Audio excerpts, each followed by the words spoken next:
Tonight, we're going to explore one of the greatest surprises in the history of space exploration, a discovery so unexpected that the scientists who witnessed it could barely believe their own data.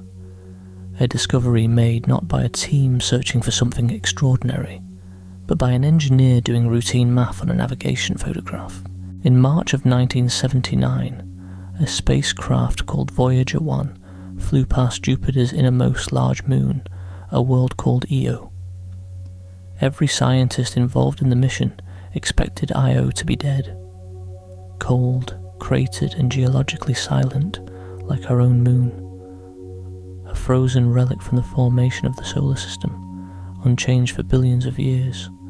Instead, Voyager found the most volcanically active world in the entire solar system. Eruptions blasting material hundreds of miles into space. Lava hotter than anything on Earth. A surface with no impact, craters at all, because the volcanoes erase them as fast as they form. And a relationship between this small moon and its giant planet that generates more electrical power than every power plant on Earth combined. What makes this story even more remarkable is that 3 scientists predicted it. They published a paper predicting active volcanoes on Io just 3 days before Voyager arrived. 3 days. One of the greatest predictions in the history of planetary science, confirmed almost immediately by a spacecraft that was already on its way. By the end of tonight, you are going to understand how a moon the size of our own became the most geologically violent place we have ever found. How gravity alone, the same force that makes a ball roll downhill, can melt the interior of an entire world. And how 2 spacecraft, built with technology from the early 1970s, revealed something that changed our understanding of where in the universe interesting things can happen. Before we get started, if you enjoy exploring the depths of space as much as we do, take a second to like the video or subscribe. It is a simple action, but it helps this channel reach more curious minds like yours. Now, let us begin. The year is 1610. A man named Galileo Galilei points a small telescope at Jupiter. What he sees changes everything. Jupiter is not alone.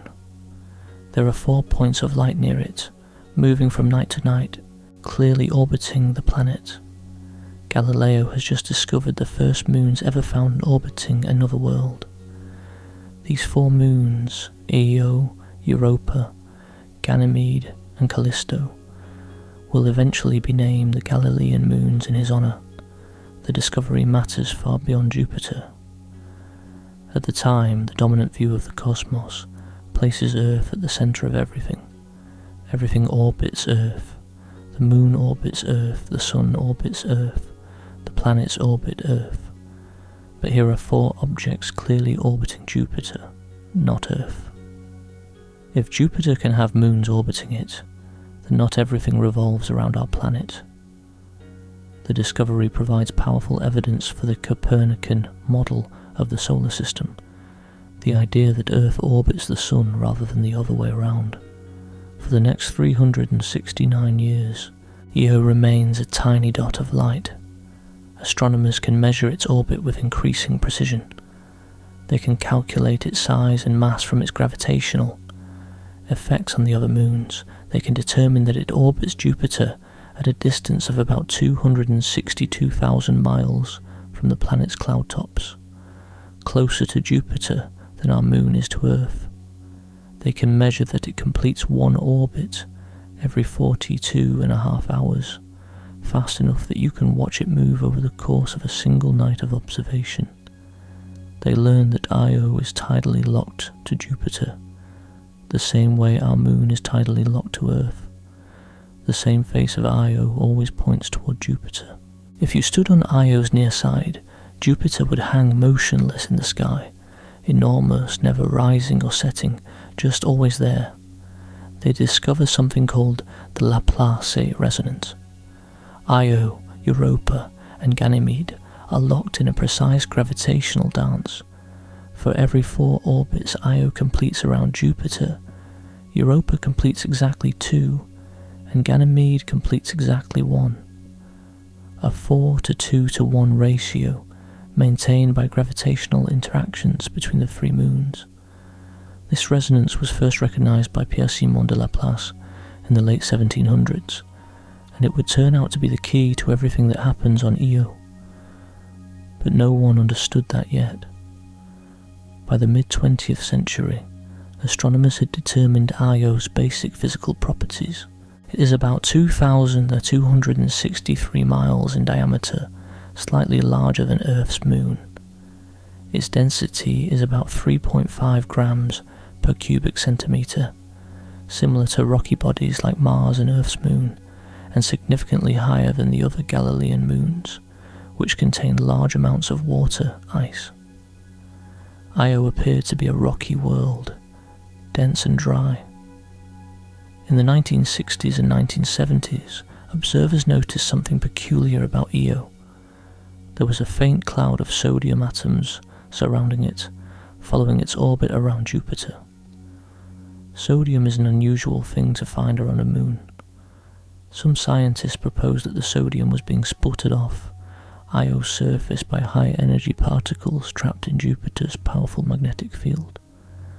Others suggested Io might be covered in evaporated deposits, salt flats similar to what you find in dried-up lake beds on Earth. Nobody proposed anything dramatic. Nobody suggested the sodium might be coming from volcanic eruptions, because nobody thought volcanism was possible on a body that small and that cold. There were also anomalous infrared observations. In 1978, Fred Witterborn and colleagues detected an unusual brightening event on Io in the infrared, near 5 micrometers wavelength. The temperatures implied by the observations were surprisingly high, but infrared observations from Earth are difficult to interpret. The data was intriguing but ambiguous. Most scientists did not consider volcanic activity as an explanation, because the prevailing models of planetary geology said it should not exist on Io. The prevailing view was clear and consistent. Io was a dead world. It was too small to retain significant internal heat from radioactive decay, the mechanism that powers volcanism on Earth. Earth's volcanoes exist because radioactive elements like uranium, thorium, and potassium in the planet's interior decay over time, releasing heat that keeps portions of the mantle molten. This heat drives convection currents in the mantle, which in turn drive plate tectonics and volcanism at the surface. But heat loss from a planetary body scales with surface area, while heat production scales with volume. Smaller bodies have more surface area relative to their volume. They lose heat faster. Earth's moon, which is roughly the same size as Io, cooled and became geologically dead billions of years ago. There is no active volcanism on our moon, no plate tectonics, no lava flows. The last significant volcanic activity on the moon occurred over 1 billion years ago. Io, being roughly the same size and orbiting much farther from the sun, should have suffered the same fate: cold, dead, ancient. This was the scientific consensus as NASA prepared to send the Voyager spacecraft to Jupiter in the late 1970s. Io would be interesting, certainly. Any close-up images of a world never before seen in detail would be scientifically valuable, but nobody expected Io to be the star of the mission. Jupiter itself, with its massive storms and complex atmosphere, was the main attraction. Saturn's rings were the other prize. Io was expected to be a bonus, a geologically quiet world that would confirm what everyone already believed. Then on March 2nd, 1979, 3 days before Voyager 1's closest approach to Jupiter, a paper appeared in the journal Science that changed everything. The paper was titled Melting of Io by Tidal Dissipation. The authors were Stanton Peele, a physicist at the University of California at Santa Barbara, Patrick Cassin and Ray Reynolds, both at NASA's Ames Research Center. What they proposed was elegant, surprising, and would be proven correct almost immediately. Their argument began with the orbital resonance. Io, Europa, and Ganymede are locked in their 4-2-1 dance around Jupiter. This resonance is maintained by gravitational interactions between the three moons. Every time Io and Europa approach each other, Europa gives Io a small gravitational tug. This tug is always in the same direction relative to Io's orbit, because the resonance ensures the moons always meet at the same orbital positions. The effect of these repeated tugs is to prevent Io's orbit from becoming perfectly circular. Without Europa and Ganymede, tidal friction between Io and Jupiter would gradually circularize Io's orbit over millions of years. A circular orbit would reduce the tidal stresses on Io and allow the moon to cool. But the resonance forces Io's orbit to remain slightly eccentric, slightly elliptical. The eccentricity is small, only about 0.0041, but it is enough to matter enormously. As Io moves in its slightly elliptical orbit, its distance from Jupiter changes with each revolution. At its closest point, called periapsis, Io is slightly closer to Jupiter. At its farthest point, apapsis, it is slightly farther away. The difference in distance is small, but Jupiter's gravitational field is immense, and tidal forces change with the cube of the distance. Even a small change in distance creates a significant change in the tidal force acting on Io. These changing tidal forces distort Io's shape. When Io is closer to Jupiter, the tidal bulge is larger. When it is farther away, the bulge is smaller. The solid body of the moon flexes with every orbit, stretching and compressing like a rubber ball being squeezed and released every 42 hours. The vertical difference in Io's tidal bulge between periapsis and apoapsis is estimated to be as much as 330 feet. That is the solid rock surface of the moon moving up and down by the height of a 30-story building, every orbit endlessly. To put this in perspective, consider the tides on Earth.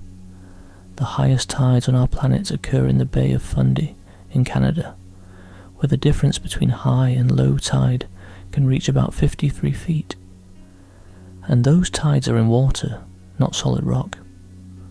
On Io, the solid ground moves by more than 6 times that amount, every 42 hours, for billions of years.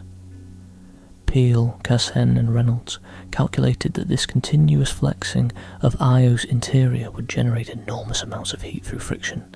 The rock in Io's interior is not perfectly elastic.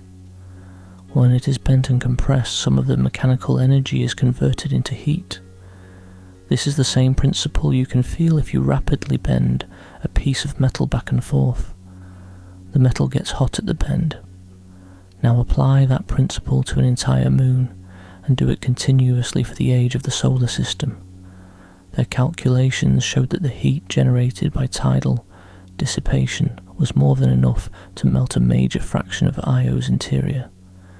Io should have a molten or partially molten interior, kept liquid not by radioactive decay, but by the constant gravitational kneading from Jupiter, Europa, and Ganymede.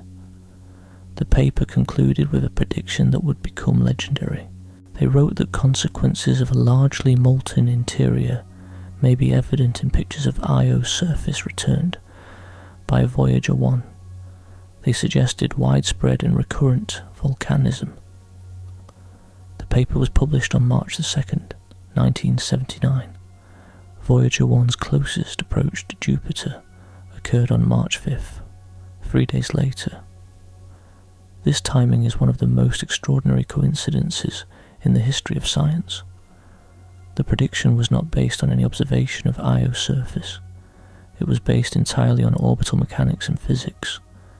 Peel, Cassin, and Reynolds looked at Io's orbit, calculated the tidal forces, worked out the heating rate, and concluded that the moon should be volcanically active. They made this prediction using mathematics and fundamental physics, without any direct evidence from the surface of Io, and they were right. Understanding the technology that confirmed this prediction matters, because it makes the discovery even more remarkable. The Voyager spacecraft were designed and built in the early 1970s, before personal computers, before the internet, before cell phones existed in any recognizable form. Each Voyager spacecraft has 3 computer systems working together. The computer command system handles instructions from Earth. The flight data system processes science data. The attitude and articulation control system manages the spacecraft's orientation and pointing. Together, these 3 systems have about 68 kilobytes of memory. That is less memory than a modern microwave oven. Your smartphone has millions of times more computing power than both Voyager spacecraft combined. Power comes from radioisotope thermoelectric generators, called RTGs, 3 per spacecraft. They contain plutonium-238, which decays naturally and produces heat. Thermoelectric devices called thermocouples convert that heat into electricity. At launch in 1977, each spacecraft generated about 470 watts. The plutonium decays steadily, losing about 4 watts of output per year. By 2026, Voyager 1 has only about 249 watts remaining, barely enough to power a few dim light bulbs. Communication happens through NASA's Deep Space Network, 3 massive radio antenna complexes, spaced around the Earth, in California, Spain and Australia, so at least one is always pointed at the spacecraft. The signal from Voyager 1 at Jupiter took about 52 minutes to reach Earth. The transmitter power on each spacecraft is about 23 watts, less than a typical household light bulb. This is the technology that was about to discover active volcanism on another world. Computers with less memory than a greeting card, transmitters weaker than a reading lamp, instruments designed with slide rules, built to last 5 years, and heading straight for the biggest surprise in planetary science history. Voyager 1 reaches Jupiter on March 5, 1979. The spacecraft passes within about 217,000 miles of Jupiter's cloud tops, but its trajectory also brings it close to several of the Galilean moons. On March 5th, it flies past Io at a distance of about 13,000 miles, close enough for the cameras to capture surface detail that no telescope on Earth could ever resolve. The first images of Io are astonishing, though not for the reason everyone expects. Scientists are looking at a world that looks like nothing they have ever seen. The surface is covered in brilliant colours. Reds, oranges, yellows, whites, blacks and browns splashed across the surface in irregular patterns. It looks almost painted. Some scientists later compare it to a pizza, a comparison that stuck in popular culture, even though it does not do justice to what they were actually seeing.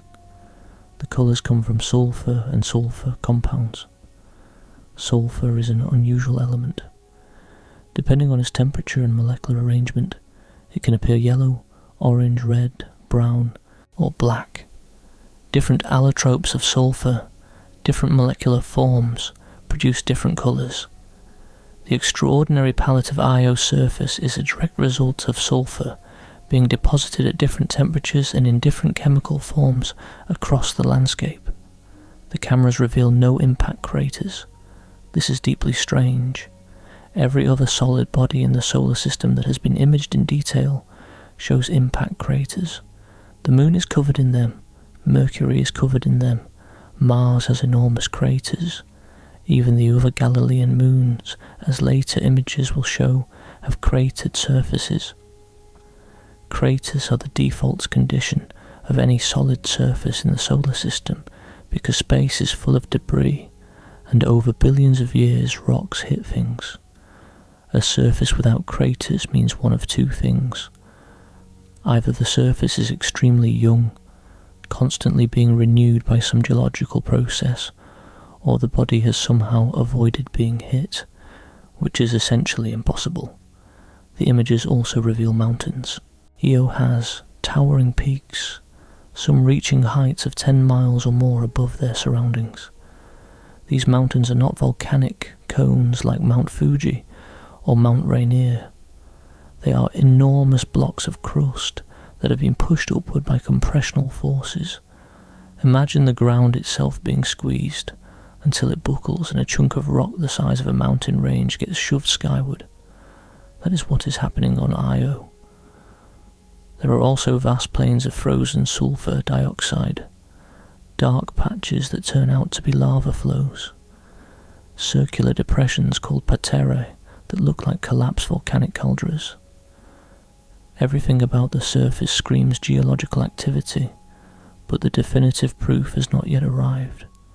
That comes 3 days later. On March 8th, 1979, a woman named Linda Morabito is at her desk at the Jet Propulsion Laboratory in Pasadena, California.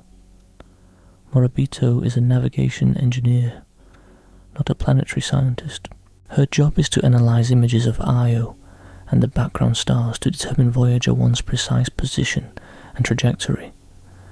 Navigation in deep space is difficult. You cannot use GPS.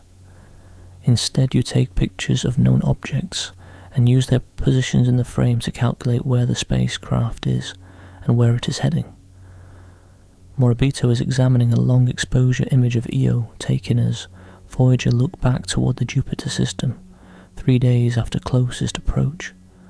The spacecraft is now 2.6 million miles away from Io. Looking back, in the image Io appears as a crescent, partially illuminated by the sun, with its dark hemisphere faintly visible thanks to light reflected from Jupiter. Morabito notices something unusual on the limb of Io, the visible edge of the moon against the blackness of space. There is a bright, crescent-shaped feature extending above the surface, like an umbrella or a mushroom cloud rising from the lower right edge of the moon. It is not part of the surface, it is above the surface extending into space. She works with her colleagues the following day to determine what the feature is. They go through every possibility. Could it be an imaging artifact, a camera glitch, a processing error, light scattered within the optics, a background object? They check each explanation and eliminate them one by one. The feature is real. It is associated with Io, and it is rising above the surface. The only remaining explanation is that it is a volcanic plume, an eruption so powerful that material is being ejected hundreds of kilometers into space above Io's surface. The plume at the limb, which they designate P1, rises more than 160 miles above the surface. Later analysis determines it is associated with a volcanic feature that will be named Pele, after the Hawaiian goddess of fire. In the same image, a second feature is visible on the terminator, the boundary between Io's day side and night side, a bright spot where a volcanic plume is catching the rays of the rising sun. This second plume, designated P2, is associated with a volcanic feature called Loki. Later investigation reveals that Loki includes an enormous lava lake, roughly 125 miles across, one of the largest active volcanic features in the solar system. Morabito shows the image to members of the Voyager imaging science team. Some of the senior scientists, Brad Smith and Larry Soderblom, have already left for the weekend after weeks of non-stop work during the Jupiter encounter. It is not until late Sunday night, March 11th, that the full team assembles and confirms what Morabito has found. Active volcanoes on Io, the first active volcanism ever discovered on another world beyond Earth. The discovery is electrifying. Scientists immediately begin reviewing all the other images of Io taken during the flyby, looking for more evidence. They find it everywhere. Voyager 1's infrared spectrometer, an instrument called IRIS, detects hotspots on Io's surface, areas hundreds of degrees warmer than the surrounding terrain. These hotspots correspond to volcanic features visible in the camera images. IRIS also detects sulfur and sulfur compounds across the surface. The infrared data confirms that the brilliant colours seen in the images are produced by various forms of sulfur deposited by volcanic eruptions. The surface is being painted by its own volcanoes. Over the course of the flyby, the team identifies 9 active volcanic eruptions, not one eruption, not two. 9 separate volcanoes erupting simultaneously.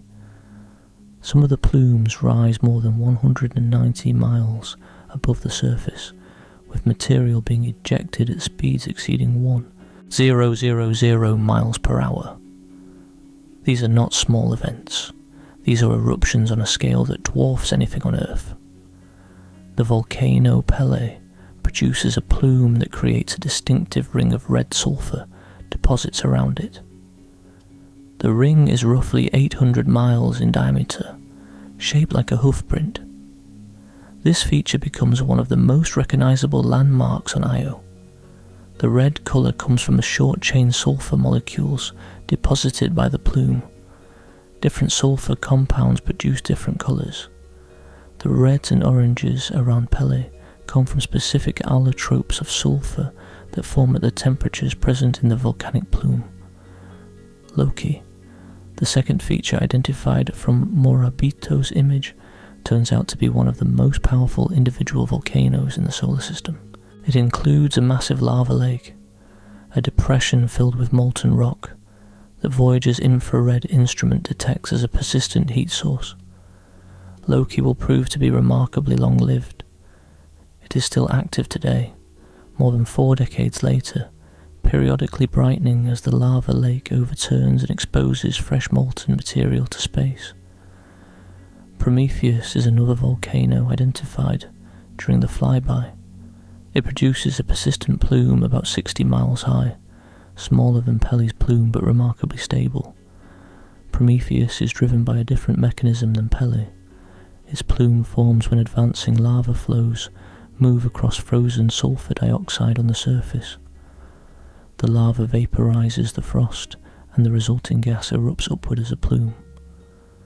The lava flow associated with Prometheus moved about 50 to 60 miles between the Voyager observations in 1979 and later observations by the Galileo spacecraft in 1996. Still creeping forward, still vaporizing frost, still producing its plume. The 9 active eruptions discovered by Voyager 1 are not anomalies. They are not rare events caught by luck. Io is erupting everywhere, all the time. The fact that 9 plumes are visible simultaneously on a body only slightly larger than our moon means that volcanism is essentially continuous and global. There is no quiet part of Io.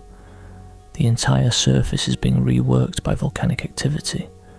This explains the absence of impact craters. Io is being resurfaced so rapidly that craters are buried under lava flows and volcanic deposits before they can accumulate. The surface of Io is young, not in the geological sense of millions of years, but in the sense of decades or even years. Some areas of Io are being resurfaced on timescales shorter than a human lifetime. 4 months later, in July of 1979, Voyager 2 arrives at Jupiter. It passes Io at a much greater distance than Voyager 1, about 700,000 miles, but it still provides valuable data. The team compares Voyager 2's images of Io with those taken by Voyager 1 just 4 months earlier. 7 of the 9 plumes observed by Voyager 1 are still active when Voyager 2 arrives. Only the volcano Pele has shut down between the 2 flybys. Its enormous plume is gone. But the surface has already changed. In just 4 months, the lava flows have resurfaced portions of Io's terrain. New deposits of sulfur and sulfur dioxide have appeared. The landscape has shifted. Voyager 2 confirms 6 active plumes, including volcanic material being ejected to heights of about 60 miles. It observes surface changes that demonstrate the extraordinary rate of geological activity. Io is not just volcanically active, It is the single most volcanically active body in the entire solar system, more active than Earth, which has roughly 1,350 potentially active volcanoes and averages about 50 eruptions per year.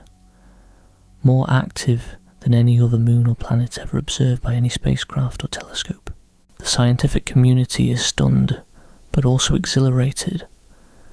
Peel, Cassan and Reynolds were right. Their paper, published 3 days before the discovery, predicted exactly what Voyager found.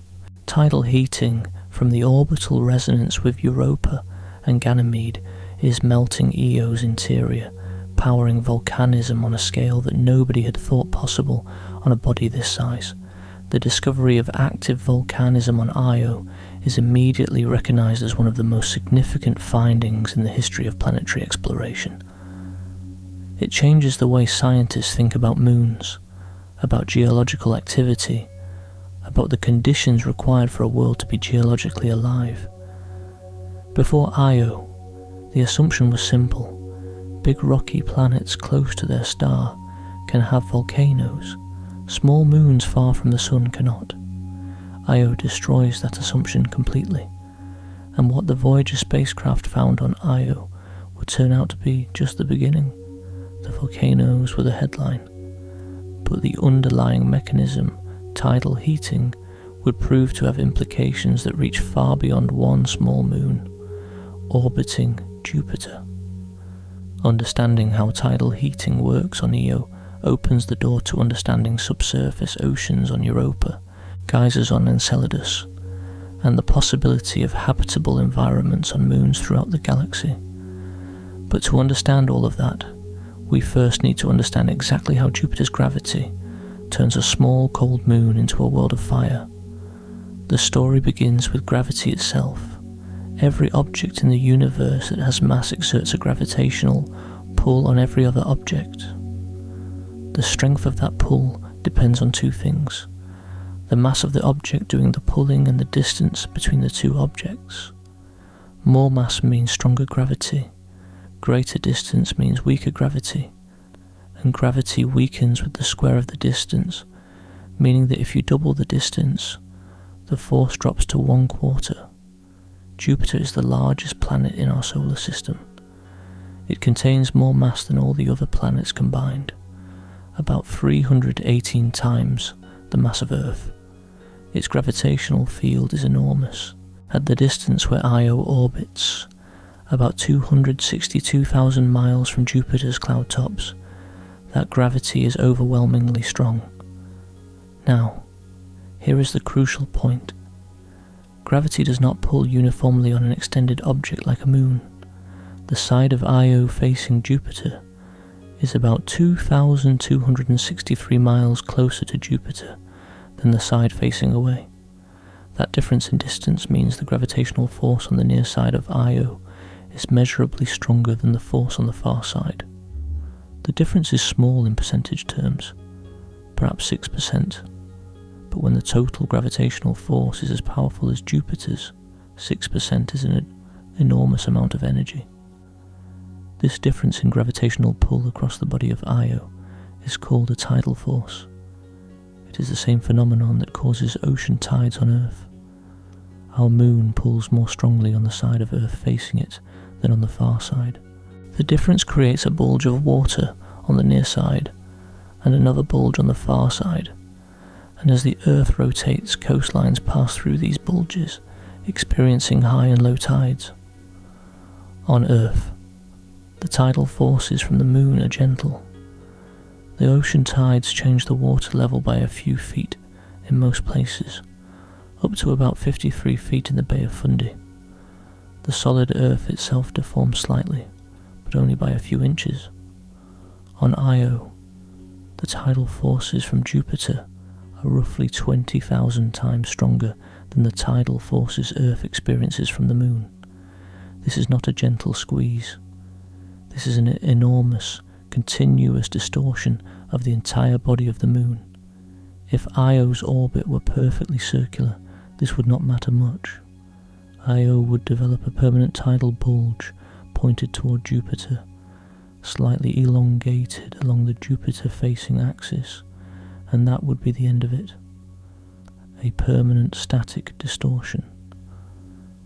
But Io's orbit is not perfectly circular. The Laplace resonance with Europa and Ganymede forces Io's orbit to be slightly eccentric, slightly elliptical. The eccentricity is only 0.0041, meaning the orbit is very nearly circular but not quite, and that small deviation from circularity changes everything. As Io moves in its slightly elliptical orbit, its distance from Jupiter changes. At periapsis, the closest point, Io is about 3,400 miles closer to Jupiter than at apoapsis, the farthest point. This change in distance causes the tidal force to change. When Io is closer, the tidal bulge is larger. When it is farther, the bulge is smaller. The body of the Moon is being continuously flexed, stretched and compressed with every orbit. Every 42.5 hours, Io's solid surface rises and falls by as much as 330 feet. Think about what that means. The ground moves, not water, not atmosphere, the actual solid rock surface of the Moon. Rising 330 feet, then falling 330 feet, over and over, endlessly. There is no rest. There is no stable configuration. The resonance keeps the orbit eccentric. The eccentric orbit keeps the tidal forces changing, and the changing tidal forces keep the interior flexing. This flexing generates heat. Rock is not perfectly elastic. When you bend rock, some of the mechanical energy is converted into thermal energy through internal friction. This process is called tidal dissipation. Every cycle of flexing converts a small amount of orbital energy into heat. Individually, each cycle produces only a small amount of heat. But Io has been doing this for billions of years, and it completes a cycle every 42 hours. The cumulative effect is staggering. The total heat output of Io's interior is estimated at roughly 100 trillion watts. That number deserves context. Earth's total internal heat flow, the amount of heat escaping from our planet's interior through volcanism, geothermal activity, and conduction through the crust, is about 47 trillion watts. Io, a body slightly larger than our Moon and far smaller than Earth, produces more than twice the internal heat output of our entire planet, and all of it comes from gravity. This heat melts portions of Io's interior. Scientists believe Io has a differentiated internal structure, meaning it is separated into layers of different composition. At the centre is an iron or iron sulfide core, making up roughly 20% of the Moon's mass, with an estimated radius of 200 to 400 miles. Surrounding the core is a silicate mantle, partially molten due to the tidal heating. There may be a subsurface magma ocean, a global layer of liquid or partially liquid rock, beneath a relatively thin outer crust. The existence of a magma ocean on Io was actually predicted by Peel, Cassen and Reynolds in their original 1979 paper. They calculated that the tidal heating should be sufficient to melt a major fraction of Io's mass. Decades later, in 2011, analysis of magnetic field data collected by the Galileo spacecraft near Io provided evidence consistent with a global conductive layer beneath the surface, which could be a magma ocean. However, the existence of tall mountains on Io, some reaching heights of 10 miles, suggests that Io must have a cold, rigid outer layer, a lithosphere thick enough to support these enormous structures. A very thin crust over a magma ocean would not be able to hold up mountains that tall. The current understanding is that Io has a lithosphere perhaps 12 to 25 miles thick, rigid enough to support mountains, but thin enough that magma can break through in many places, creating the hundreds of volcanoes that dot the surface. The composition of the lava erupting on Io tells us something important about the interior. For many years after the Voyager discovery, there was a debate in the scientific community about whether Io's volcanism was primarily sulfur-driven or silicate-driven. Sulfur melts at relatively low temperatures, around 832 degrees Fahrenheit. Silicate rock melts at much higher temperatures, above 2000 degrees Fahrenheit. The brilliant sulfur colours on Io's surface suggested sulfur volcanism, but the temperatures measured at some volcanic centres were far too high for sulfur. In 1986, Earth-based infrared measurements of a bright eruption on Io's leading hemisphere revealed temperatures of at least 1,100 degrees Fahrenheit. This is well above the boiling point of sulfur, which means the lava cannot be molten sulfur. It must be silicate rock. Further observations in the 1990s and 2000s confirmed that the primary volcanism on Io is silicate-based. The lava is molten rock, similar in composition to basalt on Earth, but in some cases even hotter. Some measurements suggest temperatures reaching 3,000 degrees Fahrenheit at certain volcanic centres. If accurate, this would make the lava on Io hotter than any lava currently erupting on Earth. The hottest lavas erupting on our planet today, at volcanoes like Kilauea in Hawaii, reach temperatures of about 2,100 degrees Fahrenheit. Temperatures of 3,000 degrees would be comparable to ultramafic lavas, a type of lava that was common on early Earth more than 3 billion years ago, during the Archean Eon, but is no longer produced by modern volcanism. This has led to a fascinating analogy. Io may be a window into Earth's geological past. The volcanic processes occurring on Io today may resemble the processes that shaped Earth's surface billions of years ago, when our planet's interior was hotter and the volcanism was more intense. Studying Io may help scientists understand the geological conditions on early Earth. The sulfur plays a secondary but visually spectacular role. Sulfur and sulfur dioxide are present on Io's surface and in its thin atmosphere. When hot silicate lava erupts and flows across the surface, it encounters deposits of frozen sulfur dioxide. The lava vaporizes the frost, producing plumes of sulfur dioxide gas that can rise to great heights. Some of the smaller volcanic plumes on Io are produced by this mechanism rather than by the eruption itself.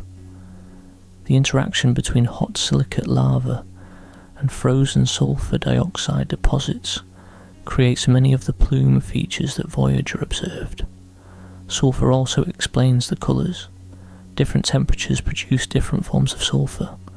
Very hot sulfur is dark, nearly black. As it cools, it transitions through dark reds, bright reds, oranges, and finally to the familiar yellow of sulfur at room temperature. Sulfur dioxide frost is white. The patchwork of colours on Io's surface is essentially a temperature map of volcanic activity, showing where eruptions are fresh and hot, where they're cooling, and where ancient deposits of sulfur dioxide have accumulated in the cold regions between volcanoes. The volcanic eruption styles on Io are diverse. There are two main types of plumes. The first type, called Prometheus-type plumes after the volcano Prometheus, are relatively small, usually less than 60 miles high, long-lived, and driven by lava flows advancing over sulfur dioxide frost. They produce bright circular deposits of sulfur dioxide frost around them, sometimes 60 to 150 miles in radius. 4 of the 6 Prometheus-type plumes observed by Voyager 1 in 1979 were still active when the Galileo spacecraft observed them 17 years later. These plumes are stable, persistent features. The second type, called Pele-type plumes, are enormous, reaching heights of 190 to 300 miles or more. They are driven by explosive eruptions of silicate magma and are short-lived, lasting weeks to months rather than years. they produce large red deposits of sulfur around them. Pele-type plumes are the dramatic eruptions, the ones that produce the most spectacular images and the largest surface changes. They can throw material across vast distances. The eruption deposits around Pele cover an area about 800 miles in diameter. There are also lava lakes. Some of the volcanic depressions on Io, called Paterae, are filled with molten rock. These lava lakes can be enormous. Loki Patera is roughly 125 miles long, making it the largest active lava lake in the solar system.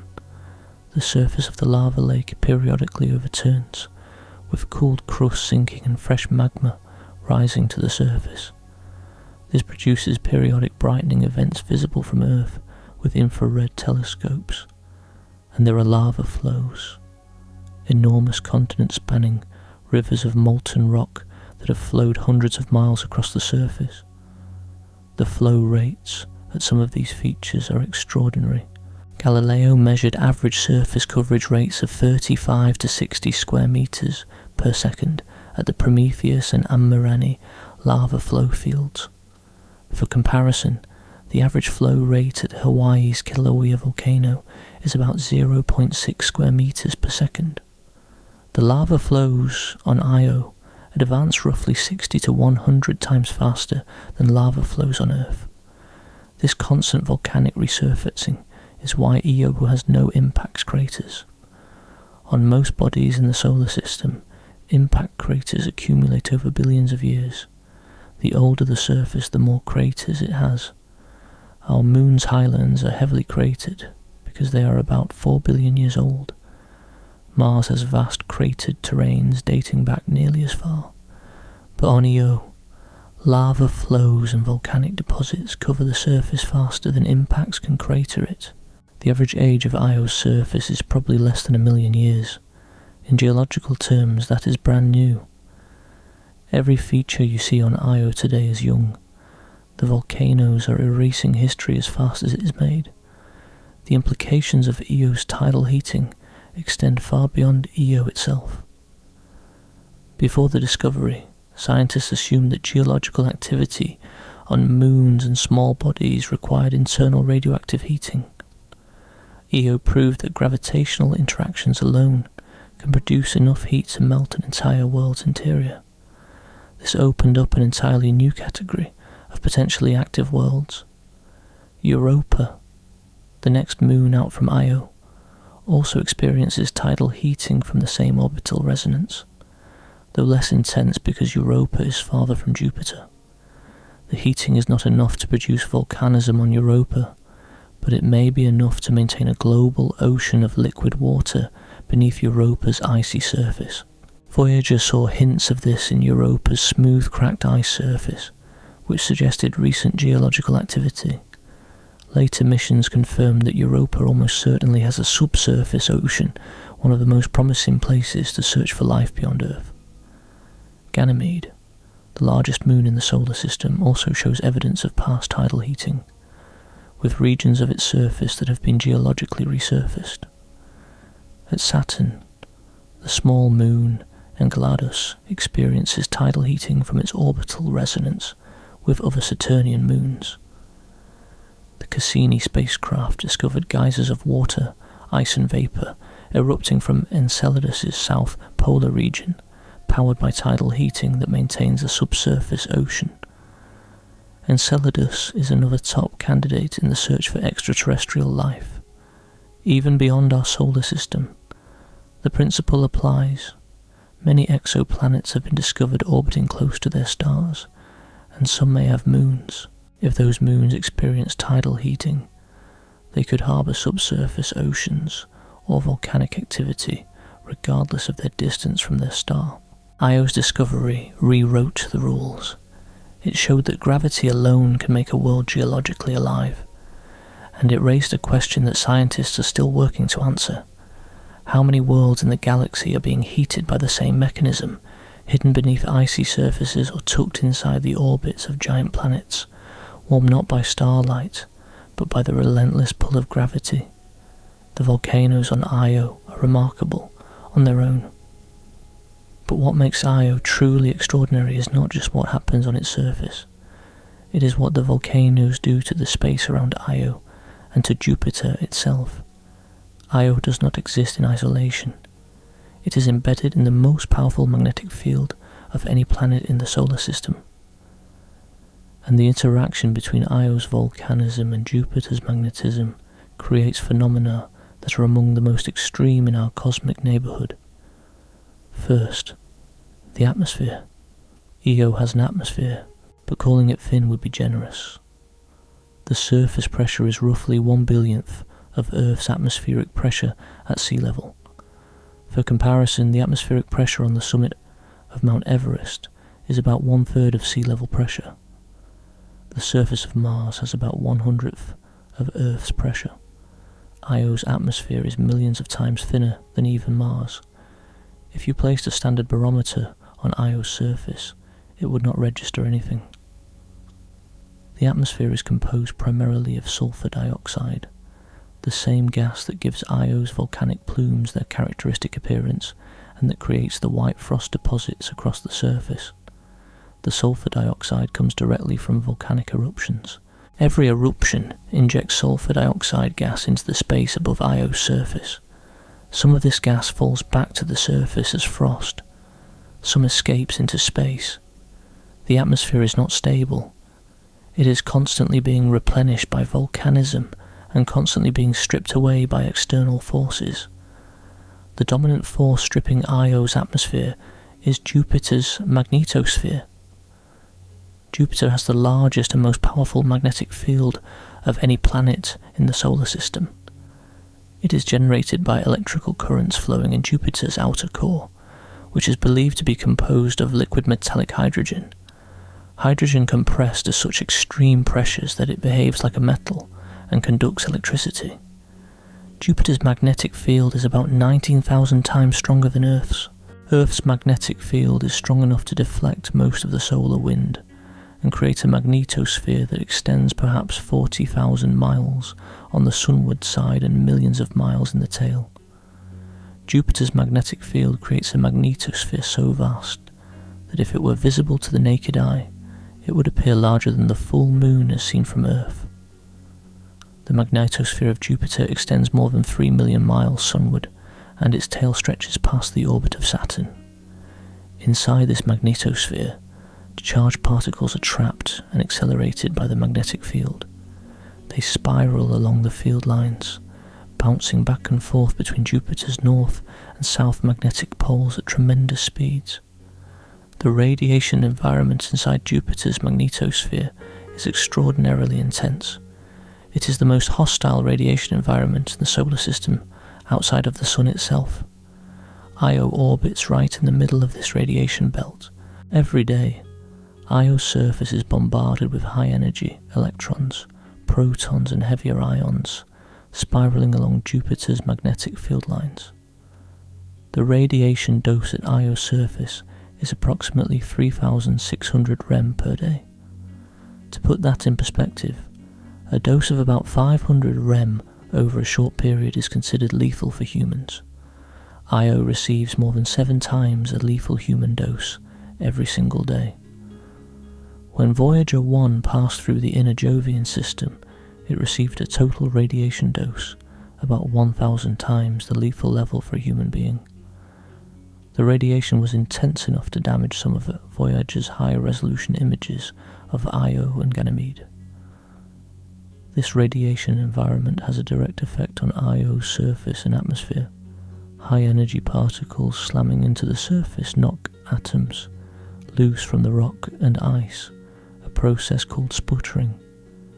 These sputtered atoms escape Io's weak gravity and enter the surrounding space. Io's gravity is modest, only about 18% of Earth's. On Io, a person who weighs 200 pounds on Earth would weigh about 36 pounds. This weak gravity means it does not take much energy for atoms to escape from the surface into space. The volcanoes are an even more significant source of escaping material. When sulfur dioxide plumes erupt to heights of 60 to 300 miles, Some of the material reaches velocities high enough to escape Io's gravity entirely.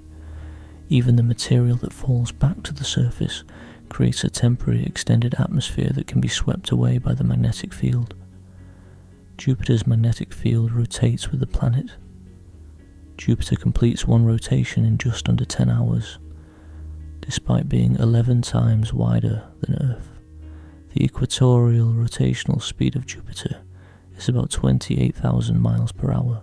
The magnetic field, anchored in the planet's interior, rotates at the same rate. It sweeps past Io like a cosmic broom, much faster than Io is orbiting. As the magnetic field sweeps through the space around Io, it picks up atoms and molecules that have escaped from the surface and atmosphere. These neutral atoms are quickly ionized, meaning they are stripped of one or more electrons by the ultraviolet radiation from the sun and by collisions with the high-energy particles already trapped in the magnetic field. Once ionized, these atoms are charged, and charged particles are caught by the magnetic field. They cannot escape. They are forced to co-rotate with Jupiter's magnetic field, spinning around the planet at the same rate the field rotates. The rate at which Io loses material to Jupiter's magnetosphere is staggering. Approximately 1,000 kilograms of material per second, about 1 ton every second, is stripped from Io and fed into the surrounding magnetic field. This material consists primarily of ionized sulfur and oxygen, with smaller amounts of sodium, potassium, and chlorine.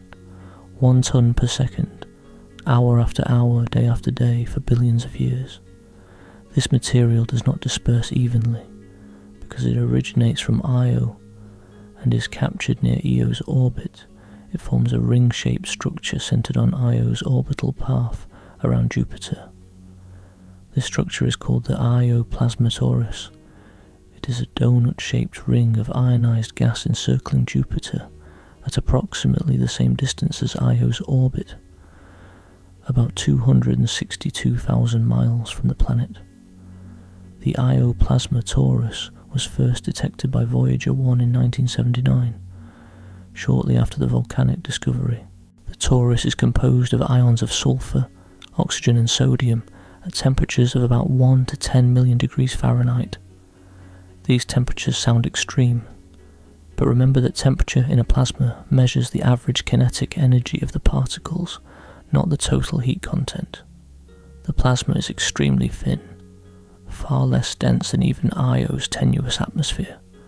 There are not enough particles to transfer significant heat to a physical object. An astronaut inside the torus would be in far more danger from the radiation than from the temperature. The torus is one of the brightest features of the Jovian system when viewed in ultraviolet light. It glows because the ions are constantly colliding with each other and with the energetic particles in the magnetosphere. Each collision can excite an electron in an ion, and when the electron falls back to a lower energy state, it emits a photon of ultraviolet light. The Io plasma torus has a significant effect on Jupiter's magnetosphere.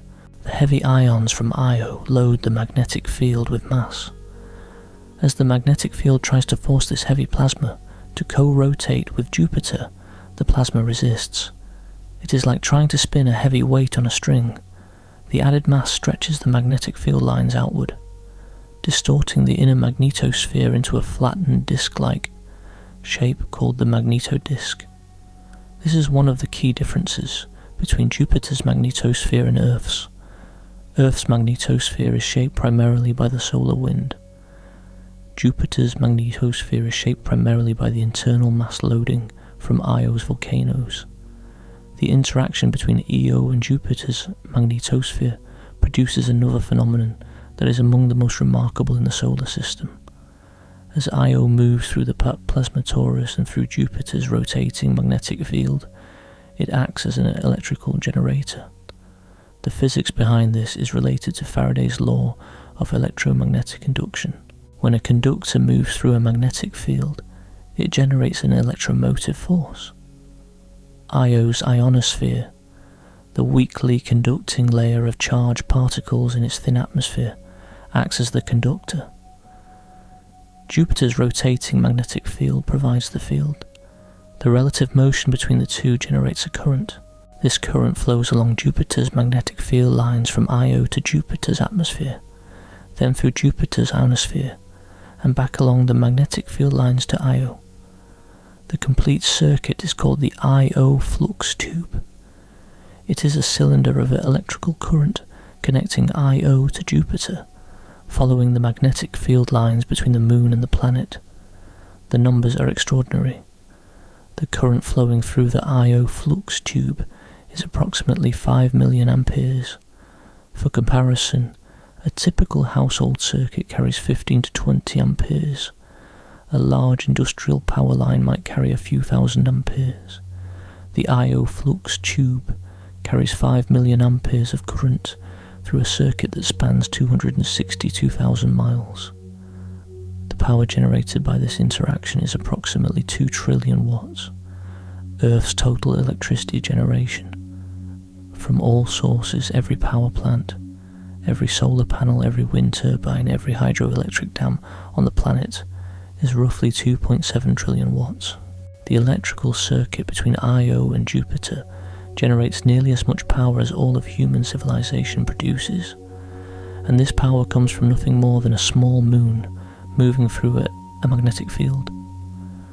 Where this current strikes Jupiter's atmosphere at the magnetic poles, it produces visible effects. High-speed charged particles rain down along the magnetic field lines and slam into the gas in Jupiter's upper atmosphere, exciting the molecules and producing emission of light. The result is an auroral spot, a bright point of light at each of Jupiter's magnetic poles that marks where the Io flux tube connects to the planet's atmosphere.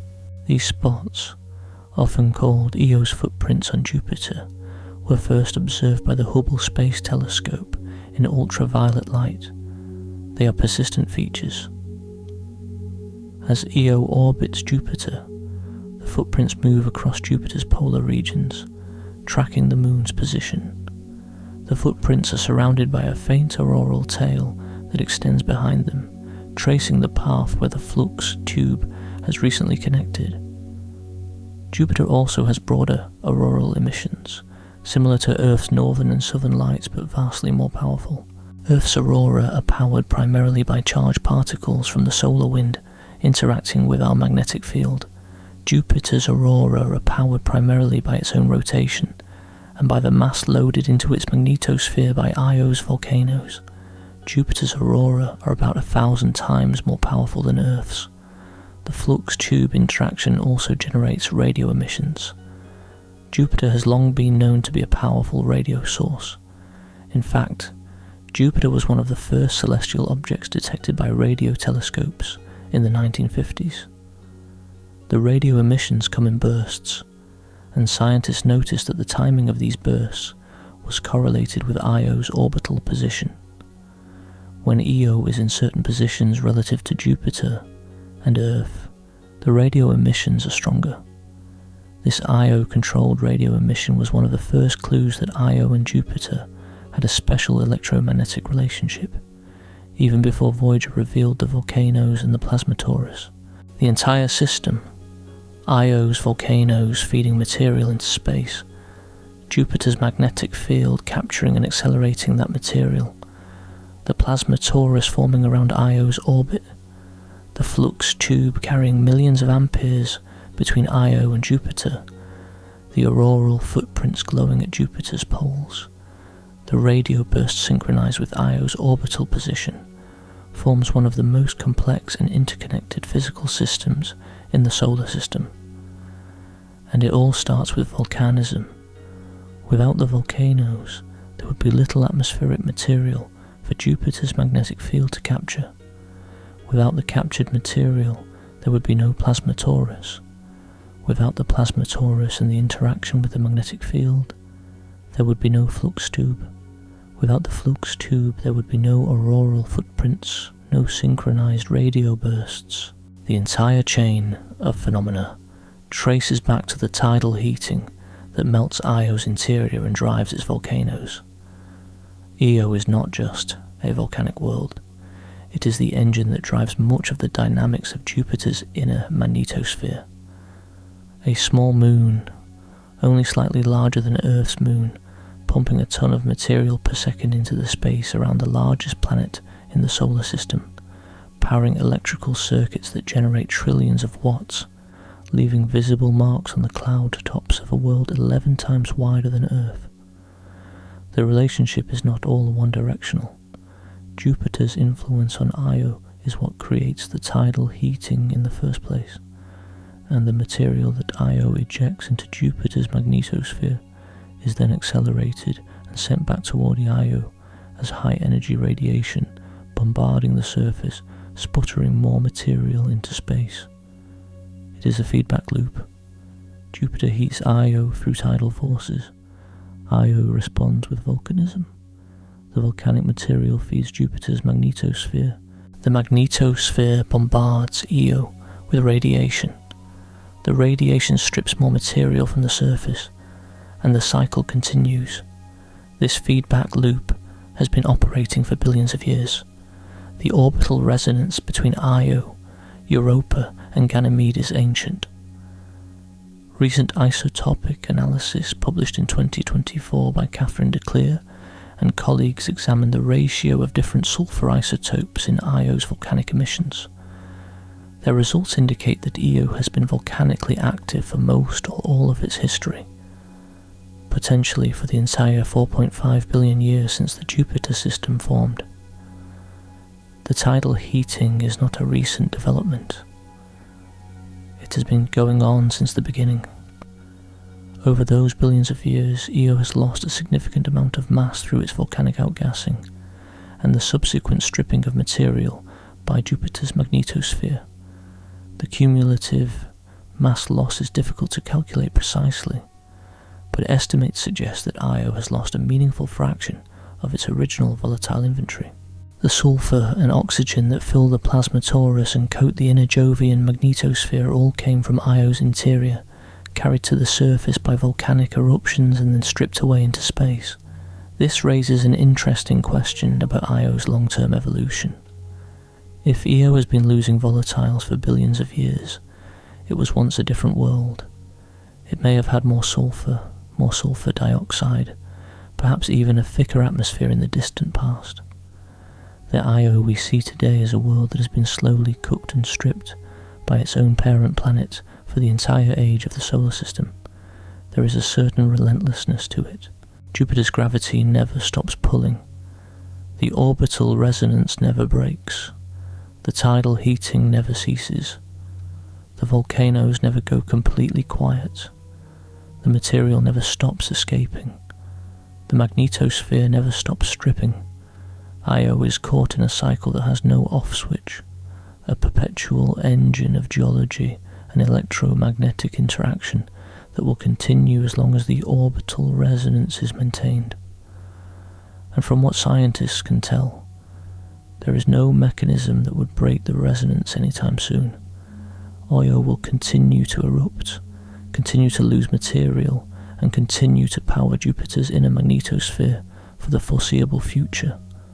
For as long as Jupiter exists as a planet, Io will likely remain the most volcanically active world in the solar system.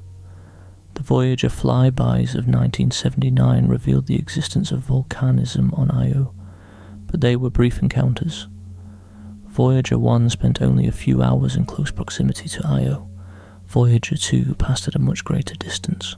The images were extraordinary for their time, but they covered only about 35% of the surface at useful resolution. Many questions remained unanswered. How many volcanoes are there? What is the composition of the lava? How hot are the eruptions? What does the interior look like? How do the mountains form? What is the nature of the lava lakes? Answering those questions would require a spacecraft that could stay in the Jupiter system and observe Io repeatedly over months and years. That spacecraft was Galileo. The Galileo spacecraft was launched in October 1989 and arrived at Jupiter in December 1995, more than 6 years after leaving Earth. Its trajectory was complex, using gravity assists from Venus and Earth to gain enough velocity to reach Jupiter. The spacecraft consisted of an orbiter and an atmospheric probe. The probe descended into Jupiter's atmosphere in December 1995, transmitting data for about 57 minutes before being destroyed by the extreme heat and pressure of the Jovian atmosphere. The orbiter entered a long, looping orbit around Jupiter that brought it close to different Galilean moons on different passes. Over the course of its primary and extended missions, from 1995 to 2003, Galileo made 6 close flybys of Io, some passing within just a few hundred miles of the surface. The Galileo observations transformed our understanding of Io from a world with some active volcanoes to a world that is essentially covered in them. The spacecraft's cameras and infrared instruments reveal that as many as 300 volcanoes may be active on Io at any given time. Over the course of the mission, more than 150 active volcanoes were directly observed, and by extrapolating from the observed regions to the entire surface, scientists estimated that up to 400 volcanic centres exist on the Moon. The level of activity is extraordinary. On Earth, about 50 volcanoes erupt in any given year. On Io, a body with about 1/10 of Earth's surface area, hundreds are active simultaneously. The volcanic output per unit of surface area on Io is estimated to be 100 times greater than on Earth. Galileo's infrared instruments were able to measure the temperatures of individual volcanic features with much greater precision than Voyager. The results confirmed that the primary volcanism on Io is silicate-based. Temperatures at many volcanic centres exceeded 1,300 degrees Fahrenheit. At some locations, temperatures approached or exceeded 2,900 degrees Fahrenheit. These extreme temperatures confirmed that the lava is composed of molten silicate rock, and in some cases may be ultramafic in composition, resembling the Komatiite lavas that erupted on Earth during the Archean Eon more than 2.5 billion years ago. One of Galileo's most significant findings was the detailed observation of lava lakes.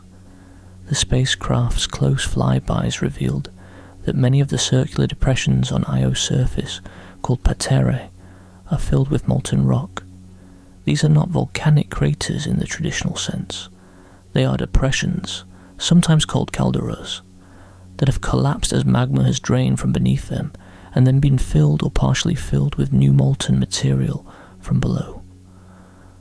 Patera, first identified from Voyager data, was observed in much greater detail by Galileo.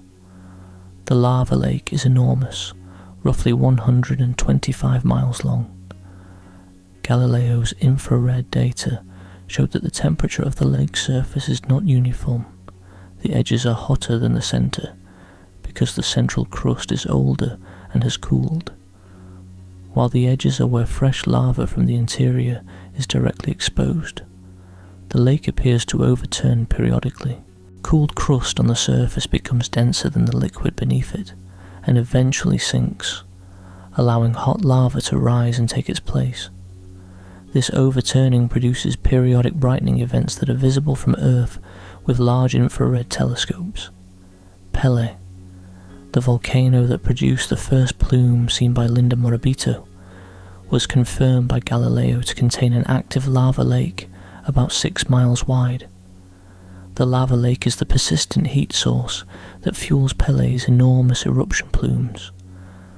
The lake sits within a larger caldera, surrounded by the distinctive red ring of sulfur deposits that is visible in images from great distances. Another volcano, Tvashtar, provided some of Galileo's most dramatic observations. In late 1999 and early 2000, Galileo observed a fissure eruption at Tvashtar. A crack in the surface opened and lava fountained upward to heights of nearly a mile. forming a curtain of fire across the caldera floor. The eruption was similar in style to fissure eruptions in Hawaii, but on a vastly larger scale. The curtain of lava at Vashtar was more than 15 miles long. In Hawaii, fissure eruptions typically produce lava curtains a few hundred feet long at most. Galileo also studied Io's mountains in detail. The mountains of Io are not volcanic peaks. They are tectonic structures, blocks of crust that have been pushed upward by compressional forces in Io's lithosphere. Some of these mountains are enormous. Poços de Montes rises about 10 miles above its surroundings. For comparison, Mount Everest rises about 5.5 miles above sea level. The mountains on Io are taller than any mountain on Earth. The existence of these mountains tells scientists something important about the structure of Io's crust. To support mountains 10 miles high, the lithosphere must be thick and rigid enough to bear the weight. Estimates suggest Io's lithosphere is about 12 to 25 miles thick. Below the lithosphere is a partially molten asthenosphere, and possibly a global magma ocean.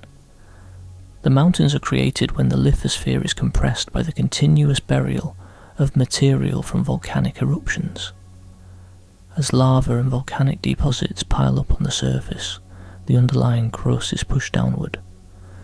Eventually, the stress causes blocks of crust to fracture and thrust upward, creating the towering mountains. This creates a fascinating paradox. The same volcanism that builds up the surface by depositing lava and ash also compresses and stresses the crust enough to create enormous tectonic mountains. The mountains and the volcanoes are not separate processes. They are linked expressions of the same underlying tidal heating engine. Galileo also provided valuable data on Io's atmosphere and its interaction with Jupiter's magnetosphere. The spacecraft flew through the Io flux tube region, measuring the magnetic field, perturbations and charged particle populations. The data was consistent with the picture developed from Voyager observations. Io is continuously feeding material into Jupiter's magnetosphere, and the resulting plasma torus and flux tube dominate the dynamics of the inner magnetosphere. One particularly significant finding from Galileo came from magnetic field measurements during close flybys of Io. The data showed a perturbation in the magnetic field near Io that was consistent with the presence of a global conducting layer beneath the surface. This conducting layer could be a subsurface magma ocean, a global or near-global layer of partially molten rock. The magnetic field measurements alone cannot definitively prove the existence of a magma ocean, but they are consistent with it. Combined with the extreme volcanic activity, the high heat output, and the theoretical models of tidal heating, the evidence for a magma ocean on Io is strong. Galileo's mission at Jupiter ended in September 2003, when the spacecraft was deliberately sent into Jupiter's atmosphere. This was done to prevent the dead spacecraft from eventually crashing into Europa and potentially contaminating that moon with Earth organisms. Europa is considered a high-priority target in the search for extraterrestrial life, and planetary protection protocols required preventing biological contamination. After Galileo, more than 20 years passed before another spacecraft came close to Io.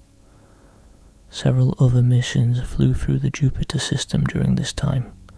The Cassini spacecraft, on its way to Saturn, flew past Jupiter in December 2000 and obtained some long-distance observations of Io. The New Horizons spacecraft, heading for Pluto, flew past Jupiter in February 2007 and captured images of a volcanic plume at Vashtar, rising 190 miles above the surface. But neither spacecraft made a close flyby. The next major chapter in Io exploration came from an unexpected source. The Juno spacecraft was designed primarily to study Jupiter itself, not its moons. Juno arrived at Jupiter in July 2016 and entered a highly elliptical, highly inclined orbit designed to study Jupiter's interior structure, magnetic field and polar atmosphere. The orbit was intentionally designed to avoid the most intense radiation of the inner magnetosphere, keeping the spacecraft away from Io for most of the primary mission. But in 2021, NASA extended Juno's mission. The extended mission altered the spacecraft's trajectory, and orbital precession gradually brought Juno closer to Io. After a series of increasingly close encounters in 2022 and 2023, Juno performed two remarkably close flybys of Io. The first occurred on December 30th, 2023, and the second on February 3rd, 2024. On both passes, Juno came within about 930 miles of Io's surface, the closest any spacecraft had been to Io in more than 20 years. The results were spectacular. Juno's camera, called JunoCam, captured high-resolution images of Io that included the first ever detailed views of Io's northern latitudes. Previous missions had primarily imaged the equatorial and southern regions. The northern hemisphere was largely uncharted territory. The images revealed a landscape littered with volcanoes. As Juno's principal investigator, Scott Bolton, stated at the time, Io is simply littered with volcanoes, and they caught several of them in active eruption.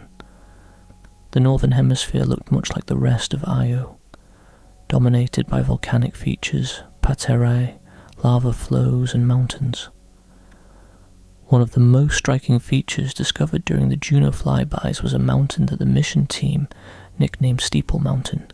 The sun was at a low angle during the flyby, casting dramatic shadows across Io's surface. The shadows revealed an extremely sharp, steep peak rising above the surrounding terrain. Scientists were able to use the shadow geometry to estimate the mountain's height and steepness. The feature was unlike anything seen on the other Galilean moons, a sharp peak on a world that is being constantly reshaped by volcanism. The close flybys also provided extraordinary views of Loki Patera, the giant lava lake first identified by Voyager. Juno's images showed the lake in unprecedented detail. The lava lake is roughly 125 miles long, filled with molten or semi-molten rock, rimmed with hot lava at the edges, and containing islands within it. The specular reflection from the lake's surface, the mirror-like bounce of sunlight off the lava, suggested that parts of the surface are as smooth as glass, reminiscent of volcanic obsidian created on Earth when lava cools very quickly. Bolton described the scene as showing crazy islands embedded in the middle of a potentially magma lake, rimmed with hot lava. The imagery transformed a feature that had been an abstract thermal hotspot in infrared data into a vivid alien landscape. Juno's Jovian Infrared Auroral Mapper, an instrument called GIRAM, contributed by the Italian Space Agency, provided infrared data that revealed even more about Io's volcanic processes. GIRAM was originally designed to peer beneath Jupiter's cloud tops, but during the extended mission, it proved equally valuable for studying Io. The infrared data from the close flybys led to a significant finding published in the journal Nature Communications Earth and Environment in June 2024. The GIRAM team found that the whole surface of Io is covered by lava lakes contained in caldera-like features. In the region of Io's surface where the data was most complete, the team estimated that approximately 3% of the surface is covered by molten lava lakes. 3% may sound small, but applied to a body the size of Io, that is thousands of square miles of exposed liquid rock. The GIRAM data also revealed details about how the lava lakes work. Most of the surface of each lake is composed of a rocky crust that moves up and down cyclically as a contiguous surface, pushed by the central upwelling of magma from below. Because the crust touches the walls of the lake basin, friction prevents it from sliding freely. The crust deforms and eventually breaks, exposing the lava just below the surface. An alternative hypothesis suggests that magma wells up in the centre of the lake, spreads outward and sinks along the edges, exposing lava at the rim. Both mechanisms may operate at different volcanoes. Juno's most dramatic discovery on Io came during a flyby on December 27, 2024. The spacecraft was at a greater distance from Io on this pass, about 46,200 miles, but Jiran was trained on Io's southern hemisphere.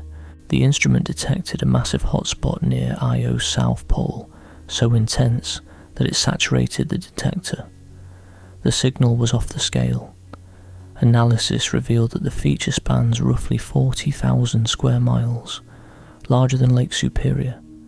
It emits eruptions carrying 6 times the total energy output of all the power plants on Earth. The Jiran science team concluded that the feature is likely not a single eruption, but a system of closely spaced hotspots erupting simultaneously, suggestive of a vast subsurface magma chamber system.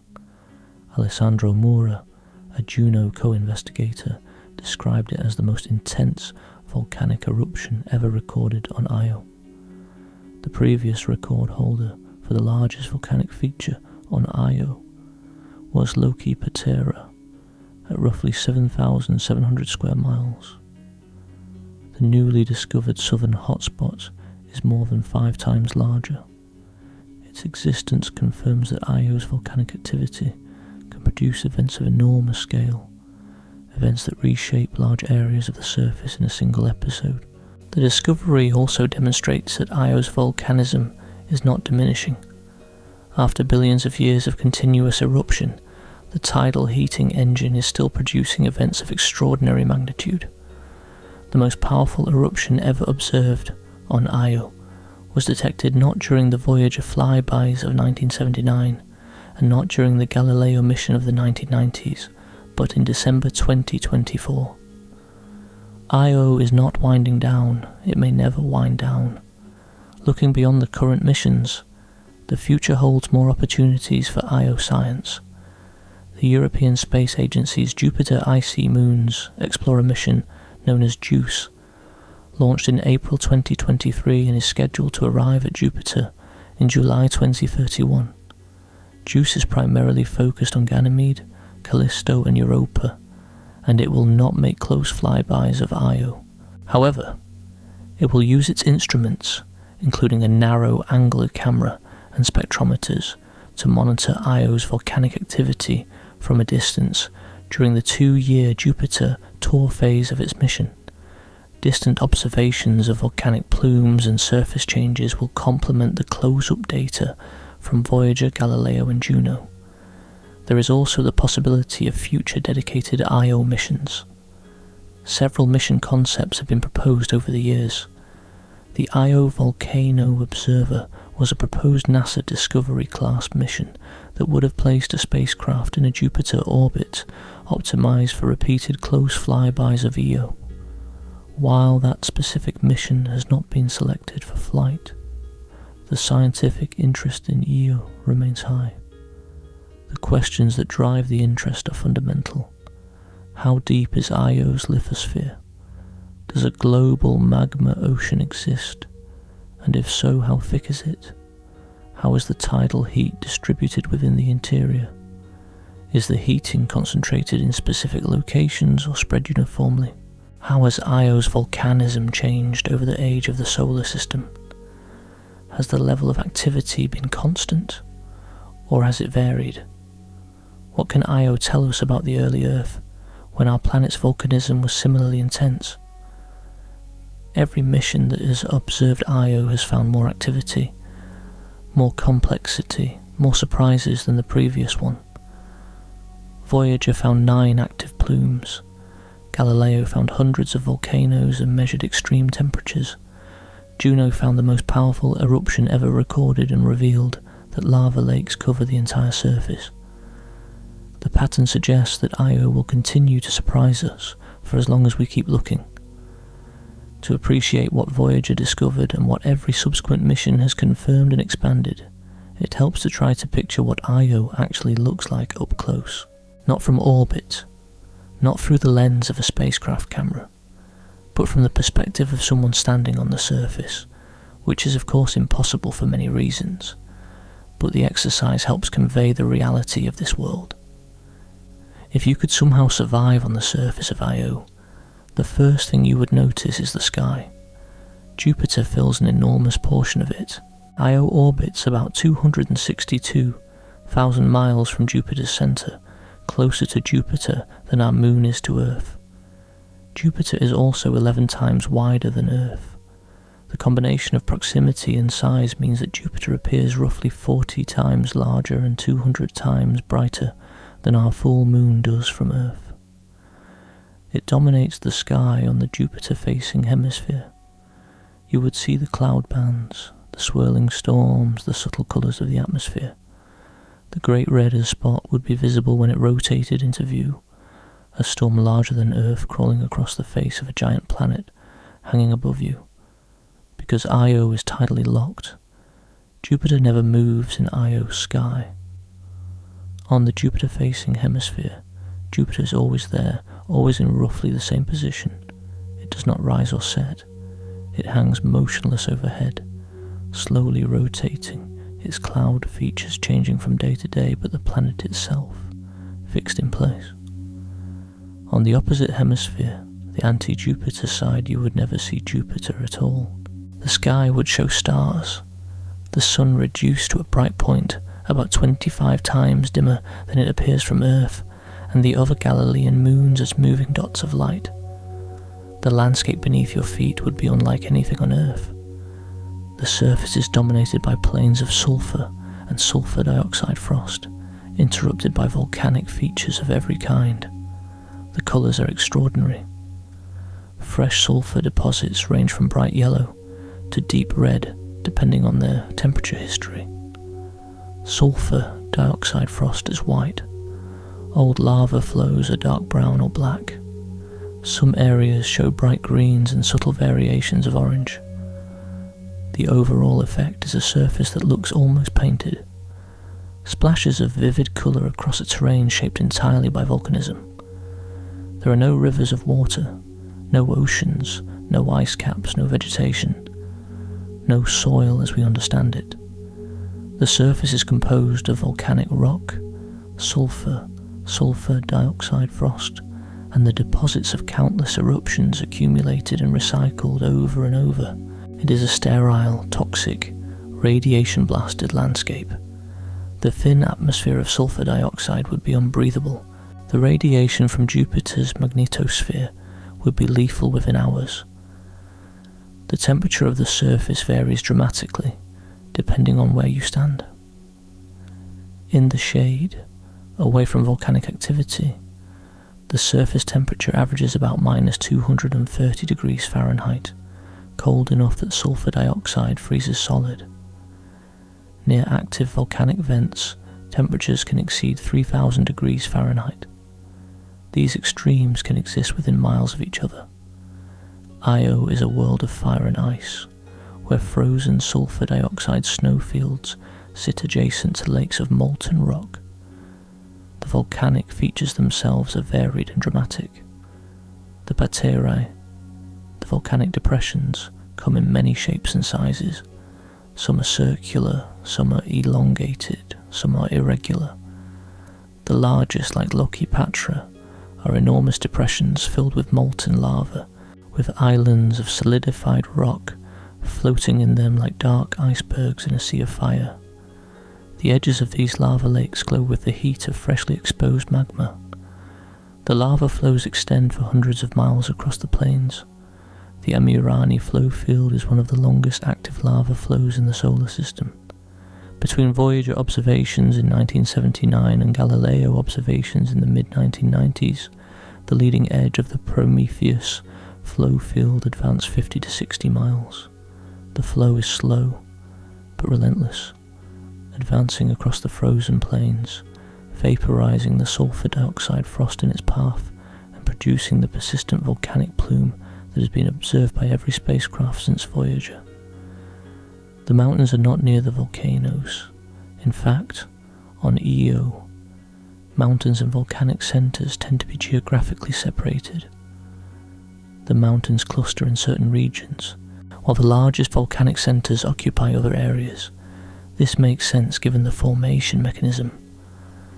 Mountains form from compressional stress in the lithosphere, caused by the continuous burial of volcanic deposits elsewhere. The mountains are the crust's response to being overloaded. Blocks of rock thrust upward as the surrounding terrain subsides under the weight of erupted material. Some of these mountains are truly massive. The Euboea Monte complex in Io's south polar region includes peaks rising about 8 miles above the surrounding terrain. Hemus Mons, also in the south polar region, rises to similar heights. The slopes of these mountains can be steep, and some show evidence of catastrophic landslides, where sections of the mountain have collapsed and spread debris across the surrounding plains. There is no weather on Io in the Earth sense. No rain, no snow, no clouds of water vapour. But there is a kind of volcanic weather. Sulfur dioxide gas erupts from volcanic vents, rises into the tenuous atmosphere, and can condense and fall back to the surface as sulfur dioxide frost far from the eruption site. The atmosphere fluctuates with volcanic activity. When eruptions are stronger, the atmosphere is thicker and more extensive. When volcanic activity is lower in a region, the atmosphere in that area becomes thinner as the sulfur dioxide freezes out onto the surface. There are also frost dynamics linked to eclipses. When Io passes into Jupiter's shadow, the temperature drops and the sulfur dioxide atmosphere partially collapses, condensing onto the surface. When Io emerges from the shadow back into sunlight, the frost sublimes, turning directly from solid to gas, and the atmosphere temporarily puffs up.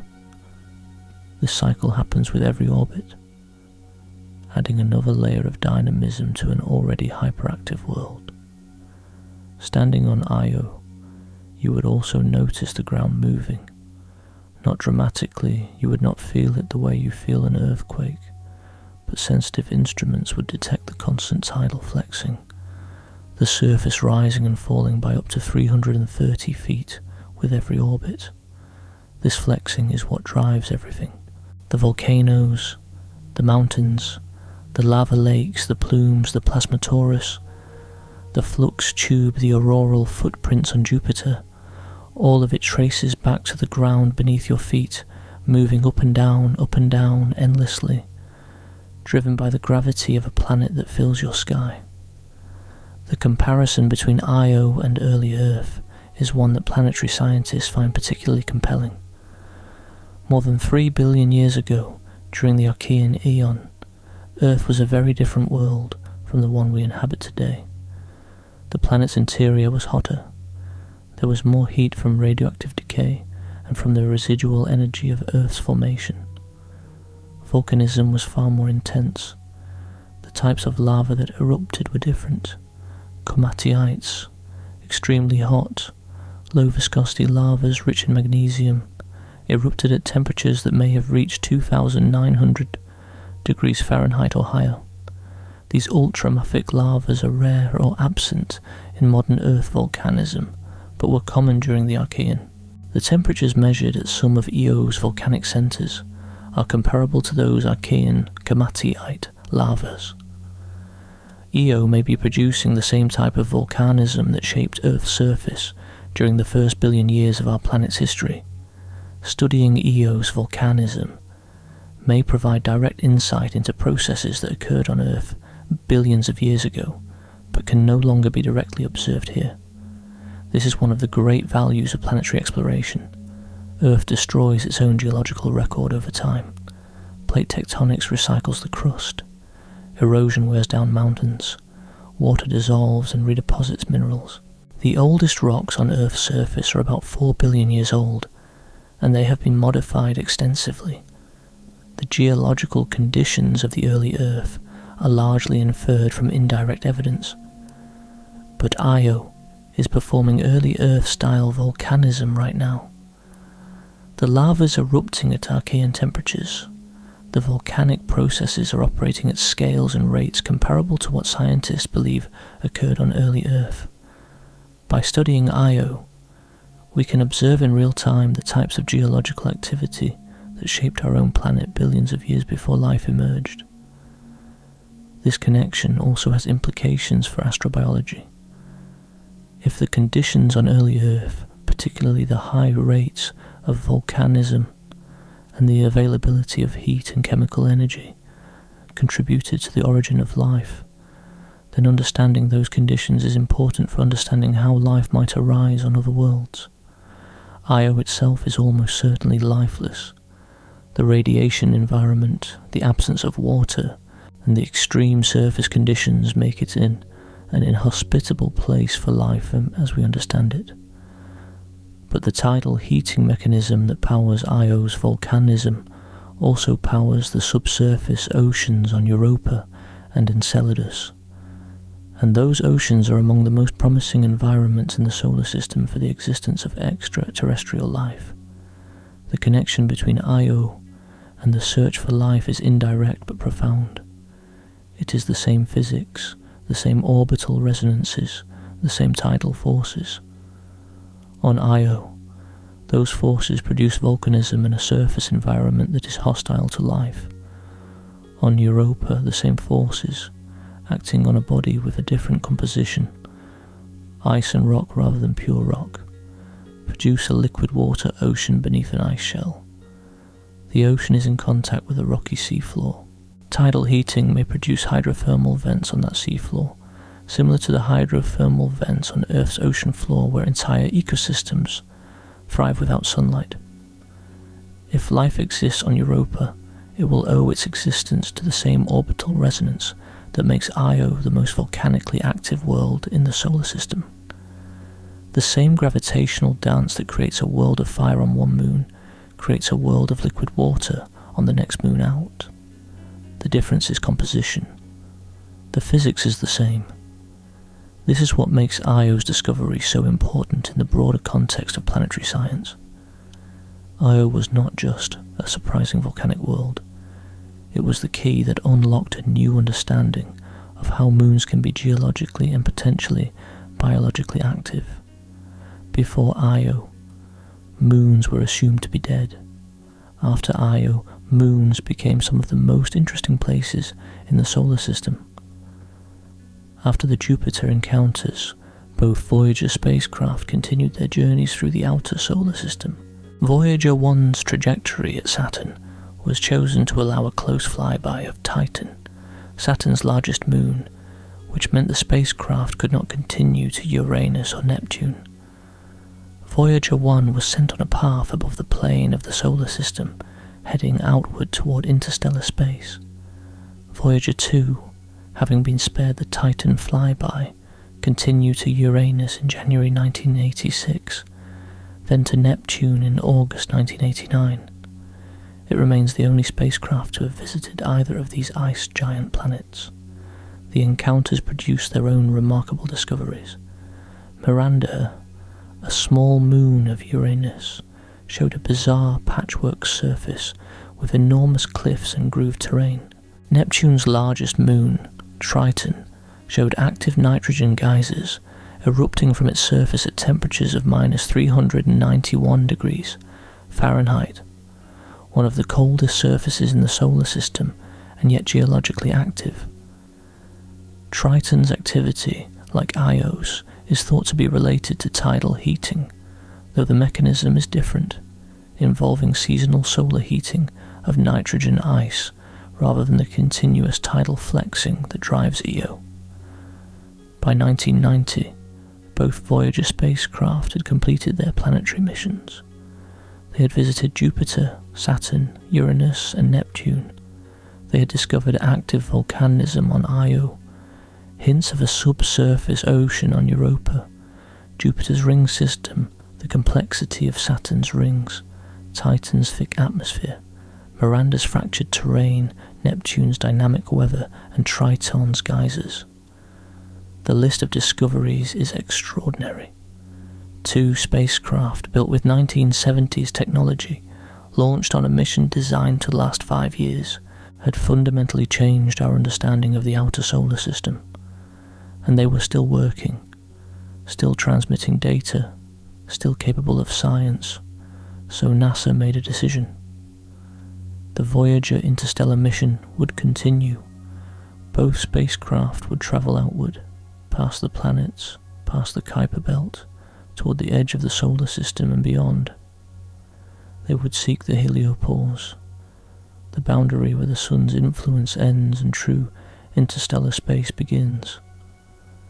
That journey and the discoveries they made at the edge of the solar system is a story for another time, but it is worth noting that the same spacecraft that discovered volcanism on Io went on to become the first human-made objects to enter interstellar space. Voyager 1 crossed the heliopause in August 2012. Voyager 2 crossed in November 2018. Both spacecraft are still transmitting data from beyond the solar system. Nearly 50 years after launch, running on less power than a refrigerator light bulb, sending signals so faint they are 1/quintillionth of a watt by the time they reach Earth. The engineers and scientists who built the Voyager spacecraft designed them for a 5-year mission to Jupiter and Saturn. They could not have known that those machines would last nearly 50 years.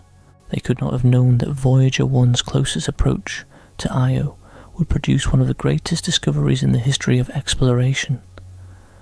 They could not have known that the volcanism discovered on Io would reshape our understanding of moons, of geological activity, and of the conditions necessary for a world to be alive. But they built the spacecraft well. They designed them with redundancy and robustness. They used materials that could withstand the radiation environment of Jupiter.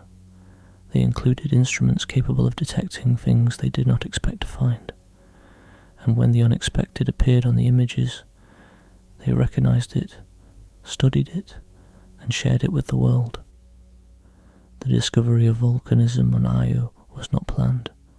It was not predicted by anyone on the Voyager team. It was predicted by 3 scientists in a paper published 3 days before the encounter. Scientists who were not part of the mission team.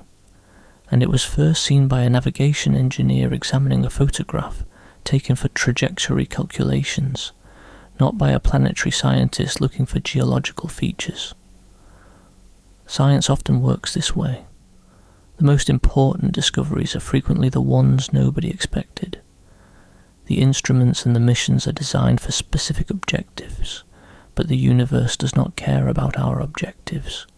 It shows us what it has, and it is up to us to notice. Linda Morabito noticed. And because she did, because she looked carefully at a navigation image and recognized something that did not belong, one of the greatest discoveries in planetary science was made. Tonight we have explored what Voyager found on Io. 2 spacecraft launched in 1977, built with technology from an era before personal computers, designed for a 5-year mission to study Jupiter and Saturn. They carried cameras, spectrometers, magnetometers, and plasma detectors. They carried 68 kilobytes of computer memory. They were powered by plutonium that would slowly decay over the decades, losing about 4 watts of power every year. They were transmitting with 23 watts, less than a reading lamp. And with this modest equipment, they discovered that one of Jupiter's moons is the most volcanically active body in the solar system. The discovery was not a single finding. It was a cascade of revelations that unfolded over months, years, and decades as each new mission returned new data, and each new observation revealed more complexity than the last. Voyager 1 discovered 9 active volcanic eruptions on Io in March 1979. Plumes rising more than 190 miles above the surface. Lava temperatures hundreds of degrees above the surrounding terrain.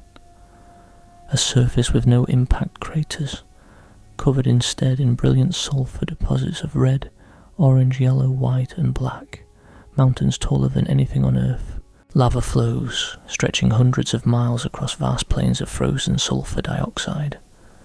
Voyager 2 confirmed the activity 4 months later. 7 of the 9 original plumes were still erupting. Surface changes were already visible. The landscape had shifted in just 4 months. Material that was in one place during Voyager 1's flyby had moved up and buried by the time Voyager 2 arrived. The mechanism driving the volcanism was tidal heating, predicted by Peale, Cassen and Reynolds just 3 days before the discovery. The orbital resonance between Io, Europa and Ganymede forces Io's orbit to remain slightly eccentric. The changing distance from Jupiter causes the tidal forces on Io to fluctuate with every orbit. The solid body of the Moon flexes by up to 330 feet every 42 hours. The internal friction from this continuous flexing generates roughly 100 trillion watts of heat, more than twice Earth's total internal heat output. This heat melts portions of Io's interior and drives the most intense volcanism in the solar system. The volcanism feeds material into Jupiter's magnetosphere at a rate of about 1 ton per second. This material forms the Io plasma torus, a donut-shaped ring of ionized sulfur and oxygen around Jupiter. As Io moves through this plasma and through Jupiter's magnetic field, it generates an electrical current of 5 million amperes flowing between Io and Jupiter, producing 2 trillion watts of power. The current creates auroral footprints at Jupiter's poles, bright spots that track Io's orbital position.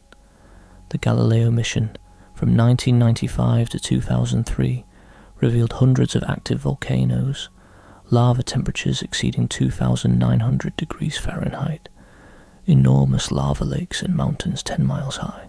The Juno mission, from 2023 to the present, discovered that lava lakes cover approximately 3% of Io's surface, identified a mountain so sharp that the mission team nicknamed it Steeple Mountain, and detected the most powerful volcanic eruption ever recorded on Io, a hotspot near the South Pole spanning 40,000 square miles. Every prediction about Io was wrong. Scientists expected a dead, cratered world. They found the most active geological body in the solar system. They expected a surface shaped by impacts. They found a surface shaped entirely by volcanism. They expected a cold interior. They found an interior possibly containing a global magma ocean. They expected a geologically quiet moon. They found a moon that powers electrical circuits generating trillions of watts and that dominates the dynamics of the largest magnetosphere in the solar system. The implications of the discovery extended far beyond Io. Tidal heating was recognized as a mechanism capable of making small, distant moons geologically active. This same mechanism is now believed to maintain a liquid water ocean beneath Europa's ice shell, one of the most promising environments in the solar system for the search for extraterrestrial life. It powers the geysers of Enceladus at Saturn. It may operate on moons around exoplanets throughout the galaxy. Io showed us that the universe has more ways of creating interesting worlds than we imagined. Before Io, the assumption was that geological activity required either a large planet or proximity to a star. After Io, we knew that gravity alone, through tidal heating, could make a world come alive. This expanded the potential number of geologically and potentially biologically active worlds in the galaxy by orders of magnitude. The surface of Io resembles the surface of early Earth, when our planet was billions of years younger and its interior was hotter. The volcanic processes occurring on Io today, the ultramafic lavas, the extreme temperatures, the massive flow rates, may be analogous to the processes that shaped Earth's surface more than 3 billion years ago. Studying Io gives us a window into our own planet's geological past. And the story is not over. Io is still erupting right now as you listen to this. The volcanoes have not stopped. The tidal heating has not ceased. The orbital resonance that drives everything is ancient, billions of years old, and shows no sign of breaking. In the time it has taken to reach this point in tonight's exploration, Io has completed a measurable fraction of one orbit around Jupiter. Somewhere on its surface, lava is flowing across a plain of sulfur dioxide frost. Somewhere else, a volcanic plume is rising into the thin atmosphere, carrying sulfur and sulfur dioxide to heights where Jupiter's magnetic field will strip it away and add it to the plasma torus. The Io flux tube is carrying its 5 million amperes of a current from the small moon to the giant planet. Auroral spots are glowing at Jupiter's poles. The Voyager spacecraft that revealed all of this are still out there in the darkness, far beyond Jupiter now. Voyager 1 is more than 15 billion miles from Earth in interstellar space, moving at about 38,000 miles per hour. Voyager 2 is more than 12 billion miles away, also in interstellar space. Both spacecraft are still transmitting data, though barely. Their power supplies have dwindled to a fraction of their original output. Instruments have been shut down one by one to conserve energy. The spacecraft are getting colder as heaters are turned off. Some instruments are operating at temperatures far below their design specifications, yet they continue to function, a testament to the engineering that went into them nearly 5 decades ago. Within a few years, perhaps by 2030 or 2032, the power will be exhausted. The transmitters will fall silent. The last signal will arrive at Earth after travelling for more than 22 hours at the speed of light, and then there will be nothing. The deep space network will listen, but there will be no signal to receive. The Voyager spacecraft will continue to travel, dead and silent, drifting through interstellar space at 38,000 miles per hour. No friction to slow them down, no destination to reach, just outward, forever. But the data they sent back, the images they captured, the measurements they made, those exist in NASA's archives. They are stored and backed up and studied by scientists around the world. The discovery of volcanism on Io, made by Linda Morabito on March 8, 1979, from a navigation image taken by a spacecraft 2.6 million miles from the moon, is permanently part of human knowledge. It cannot be taken away. It cannot be undone. It is a fact, as solid and permanent as the mountains on Io that are slowly being pushed up by the forces beneath the surface. There is a certain grandeur in the complete picture. A moon only slightly larger than our own, trapped in a gravitational dance with 2 sister moons and a giant planet, its interior kneaded by tidal forces until it melts, its surface erupting with lava hotter than anything on modern Earth, its atmosphere stripped away and fed into a ring of plasma that glows in ultraviolet light, an electrical current of millions of amperes flowing between it and its parent planet. Auroral spots burning at the poles of the largest planet in the solar system, all of it powered by nothing more complicated than gravity and orbital mechanics. The same force that holds your feet to the floor, applied at planetary scale across billions of years, creates one of the most extraordinary environments in the known universe. There is no engine. There is no fuel source that gets consumed. There is only gravity and the geometry of 3 orbits locked in resonance, and the result is a world of ceaseless eruption and transformation. Scientists sometimes describe Io as Jupiter's tortured moon. The description is apt. Io cannot escape the forces acting upon it. The resonance maintains its eccentric orbit. The eccentric orbit maintains the tidal heating. The tidal heating drives the volcanism. The volcanism feeds the magnetosphere.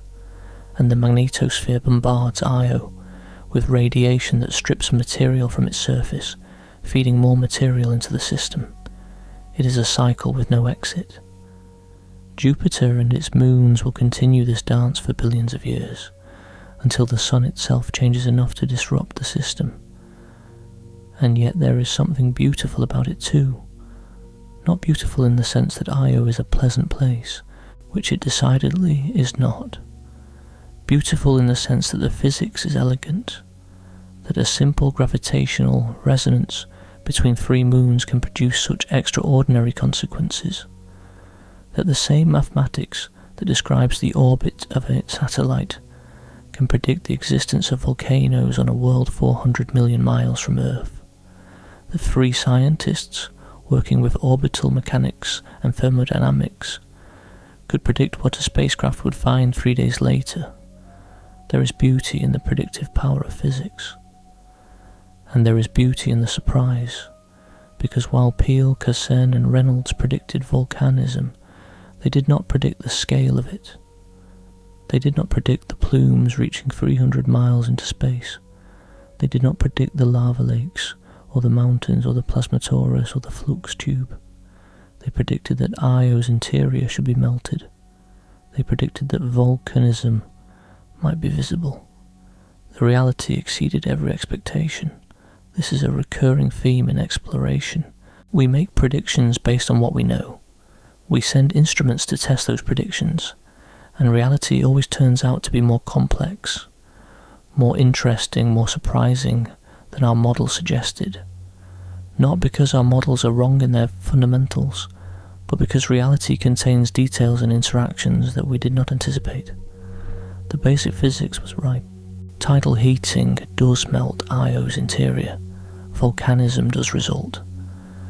But the specifics, the colours, the plume heights, the lava temperatures, the plasmatorus, the flux tube, the mountains, all of these were surprises that enriched our understanding far beyond what the original prediction contained. It is worth spending some time with the individual volcanoes of Io, because each one tells its own story, and together they paint a picture of a world that is far more varied and complex than the simple description of our volcanic moon would suggest. Io is not one volcano, it is hundreds, each with its own character, its own behaviour, its own rhythm. Pele is perhaps the most famous volcano on Io, and for good reason. It was the first extraterrestrial volcano ever discovered. Its plume spotted by Linda Morabito in that navigation image on March 8th, 1979. Pele is located in Io's southern hemisphere, and it produces one of the most recognisable features on the entire moon, the red ring, a vast deposit of short-chain sulfur molecules laid down by Pele's eruption plumes that forms a roughly circular pattern about 800 miles in diameter. When you see a global image of Io, the red ring of Pele is one of the first things that catches your eye. It is like a giant hoofprint stamped onto the surface of the moon. Pele is classified as an explosion-dominated eruption site. It produces massive short-lived plume eruptions, the Pele-type plumes described earlier, that can reach heights of 250 to 300 miles above the surface. These are violent events. The material in the plume is ejected at speeds that can exceed 1,000 miles per hour. The eruptions are powered by the explosive release of gases from molten silicate rock as it reaches the surface and the pressure drops. It is similar to what happens when you open a bottle of champagne. The dissolved gas comes out of solution suddenly and violently. At the heart of Pele is a lava lake, roughly 6 miles across, that the Galileo spacecraft observed in detail. The lake is the persistent heat source that fuels the periodic plume eruptions. The surface of the lake is a thin crust of solidified rock, dark and brittle, floating on a reservoir of molten magma beneath.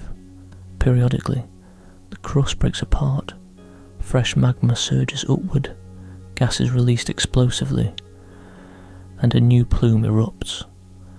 Then the surface crusts over again, and the cycle repeats. Pele is intermittent. It was active during the Voyager 1 flyby in March 1979, but had shut down by the time Voyager 2 arrived in July 1979. It was active again during portions of the Galileo mission. This on and off behaviour is characteristic of explosion-dominated eruptions. They are dramatic but episodic, producing massive events separated by periods of relative quiet. Loki Patera is a fundamentally different kind of volcano. It is not an explosive eruption site. It is a lava lake, the largest in the solar system, a vast depression roughly 125 miles long that is filled with molten or semi-molten rock. Loki has been continuously active for as long as scientists have been observing Io, from the Voyager flybys in 1979 through the Galileo mission, through ground-based infrared observations, and through the Juno flybys of 2023 and 2024. Loki's behaviour follows a semi-regular pattern. The lake surface periodically brightens in the infrared, then dims again.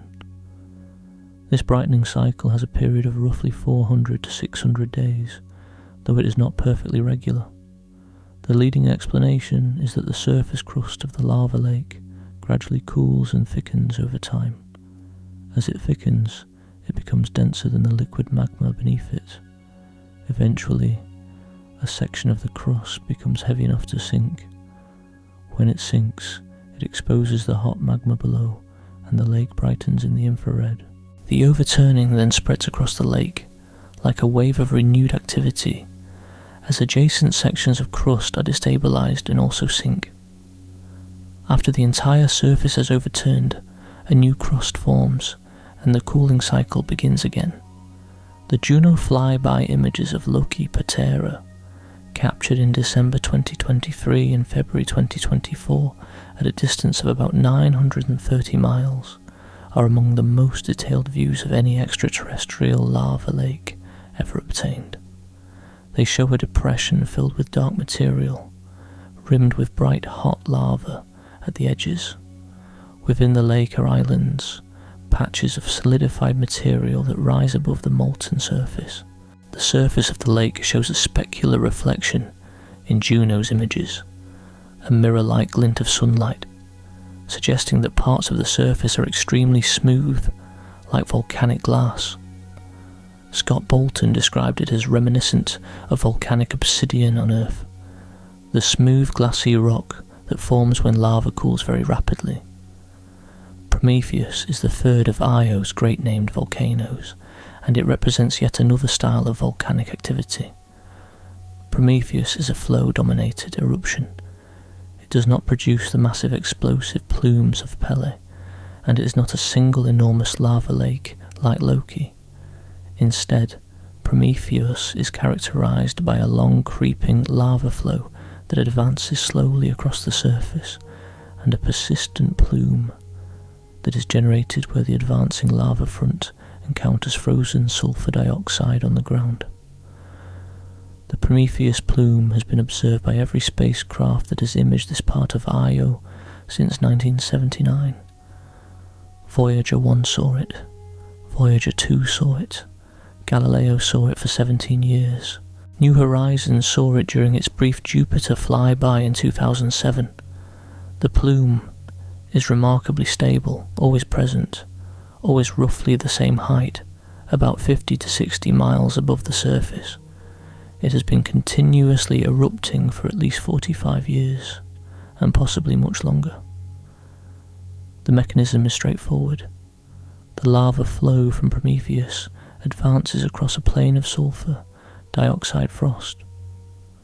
When the hot lava contacts the frozen sulfur dioxide, the frost sublimates, turning directly from solid to gas. The sudden expansion of gas launches material upward, creating the plume. As long as the lava flow continues to advance across the frosty plain, the plume continues to erupt. The lava flow has moved approximately 50 to 60 miles between the Voyager observations in 1979 and the Galileo observations in the mid-1990s. It is still advancing, still vaporizing frost, still producing its plume. The bright circular deposit of sulfur dioxide frost around Prometheus, laid down by the plume, is about 180 miles in diameter. It is one of the most prominent surface features in this region of Io, a bright white ring surrounding the dark lava flows at the centre. Tivashtar Catena is one of the most visually dramatic volcanic features on Io. It is named after Tivashtar, the Hindu god of craftsmen, and it is located in Io's northern hemisphere. Tivashtar came to worldwide attention during the Galileo mission, when the spacecraft observed a spectacular curtain of fire erupting from a fissure within the caldera complex. In November 1999, Galileo flew past Io and captured images of a fissure eruption at Tivashtar. A crack in the surface had opened, and lava was fountaining upward along its length, forming a curtain of incandescent molten rock nearly a mile high and extending for more than 15 miles. The image was stunning, bright orange and red against the dark surface of Io, a wall of lava fountaining into the near vacuum of Io's atmosphere. On Earth, fissure eruptions of this kind occur in Hawaii and Iceland, but they are typically much smaller, with lava curtains reaching heights of perhaps a few hundred feet at most. When the New Horizons spacecraft passed through the Jupiter system in February 2007 on its way to Pluto, it captured another memorable image of Tivashtar. A massive volcanic plume was rising from the Tivashtar complex to a height of about 190 miles above the surface. The plume was backlit by the sun, creating a spectacular image of a mushroom storm-shaped cloud of volcanic material silhouetted against the blackness of space. It was one of the most iconic images of Io ever captured, confirming that Tivashtar remained active nearly a decade after Galileo's close observations. Surt is less well known than Pele, Loki, or Tivashtar, but it holds a notable distinction. In 1979, between the Voyager 1 and Voyager 2 flybys, ground-based infrared observations detected an enormous eruption at Surt that produced some of the highest temperatures ever measured on Io. The temperatures were consistent with ultramafic lava, the extremely hot, magnesium-rich lava that may resemble the Komatiites of early Earth. Surt's eruption was a key piece of evidence in the debate over whether Io's volcanism is sulfur-based or silicate-based, because the temperatures were far too high for molten sulfur. Pilampatera is another volcano that produced a dramatic eruption during the Galileo era. In 1997, Galileo observed a massive eruption at Pilan that deposited dark material over an area of about 15,000 square miles, roughly the size of Switzerland. The eruption buried a portion of the red ring of Pele's deposits under dark pyroclastic material. The temperatures at Pilan during this eruption were among the highest ever measured on Io, approaching or exceeding 2,900 degrees Fahrenheit. The Pilan eruption was a powerful reminder that Io's volcanism can produce rapid, large-scale surface changes that alter the appearance of the moon over timescales of weeks to months. Zamama is a smaller volcano that demonstrates the diversity of volcanic activity on Io. Zamama produces a small but persistent plume, similar in style to Prometheus, driven by the interaction of advancing lava flows with surface frosts. The Zamama flow field is more compact than the Prometheus flow field, but the mechanism is the same. Hot lava encounters cold frost. The frost vaporizes, the vapor erupts as a plume. Masubi is another flow-dominated volcano that produces a Prometheus-type plume. The Masubi flow field is notable for its length. Between the Voyager observations in 1979 and the Galileo observations in the 1990s, the Masubi lava flows extended across a considerable distance of Io's surface. Like Prometheus, Masubi demonstrates that lava flows on Io can advance steadily for decades, continuously resurfacing the terrain. Amirani has one of the longest active lava flow fields on Io. The Amirani flow extends for several hundred miles across the surface, fed by a volcanic source region. Galileo observed multiple breakouts along the length of the flow, when new lava was emerging from beneath the cooled surface crust. The flow rate at Amirani was measured at roughly 35 to 60 square meters per second, about 60 to 100 times faster than the flow rate at Kilauea in Hawaii.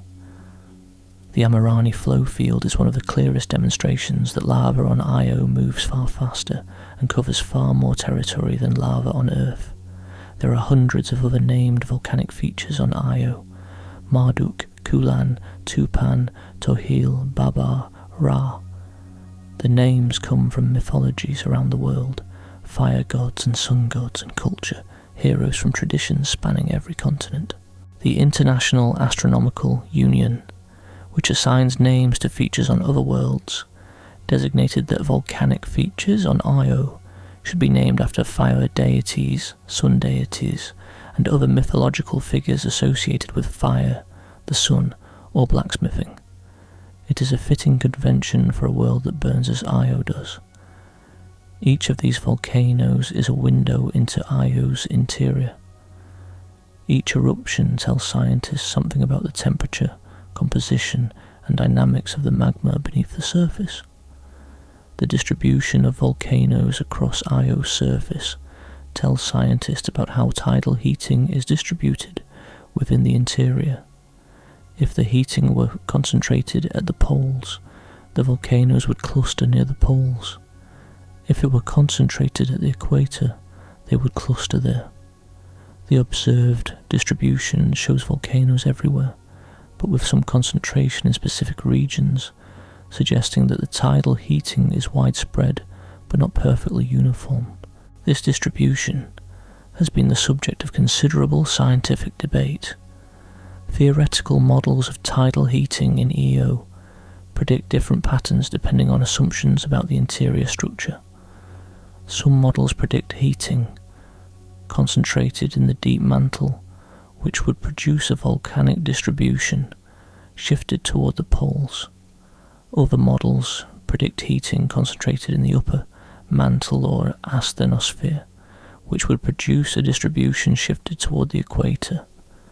The observed distribution does not perfectly match any single model, suggesting that the reality is more complex than any single mechanism can capture. The debate is ongoing. With each new observation, each new eruption detected, each new map of volcanic activity, the dataset grows and the models are refined. Io is not a problem that has been solved, it is a problem that is still being worked on, with active research published regularly in planetary science journals. The discovery was made in 1979, but the science of Io is still evolving in 2026. The named volcanoes of Io are also a reminder of the human dimension of planetary exploration. Behind every name is a decision made by a team of scientists. Behind every discovery is a person who noticed something in the data. Behind every image is an engineer who designed the camera, a programmer who wrote the software, a navigator who calculated the trajectory, a communicator who received the signal. The Voyager missions involved thousands of people. The Galileo mission involved thousands more. The Juno mission, still ongoing, involves hundreds of scientists and engineers working to extract every possible piece of information from a spacecraft that was not originally designed to study Io at all. The names of the volcanoes connect Io to human culture. Pele is the Hawaiian goddess of volcanoes and fire. Loki is the Norse trickster god, associated with fire and chaos. Prometheus is the Greek titan, who stole fire from the gods and gave it to humanity. Tivashtar is the Hindu craftsman of the gods. These names reflect the human instinct to find meaning and connection in the natural world, even when that world is 400 million miles away. And perhaps there is something fitting about naming fire on Io after the fire gods of human mythology. Fire has always held a special place in human culture. It is warmth in the cold. It is light in the darkness. It is the transformation of raw material into cooked food, of ore into metal, of darkness into civilization.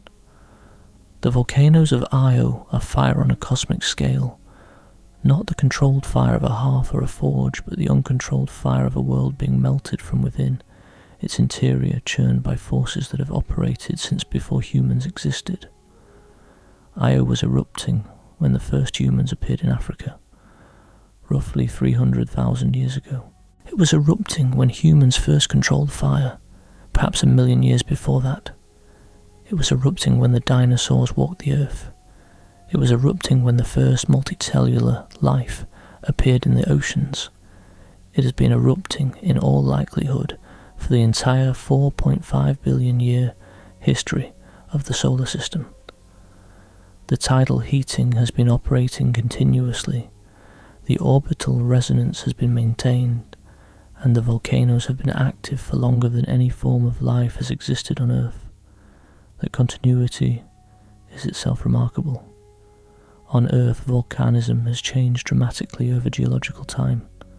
The style, the intensity, the location of volcanic activity have all shifted as the planet's interior has cooled and as plate tectonics has rearranged the continents. On Io, the driving force is external, gravitational, and it does not change over time. The orbital resonance is stable. Jupiter's mass does not change. The tidal forces remain essentially constant. The volcanism on Io today is probably similar in character and intensity to the volcanism on Io 1 billion years ago. And 1 billion years from now, assuming the resonance is maintained, it will be similar still. There is a permanence to Io's volcanism that is uncommon in the natural world. Most geological processes change over time.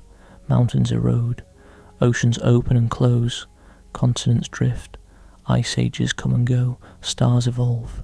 Even the sun is slowly getting brighter over billions of years.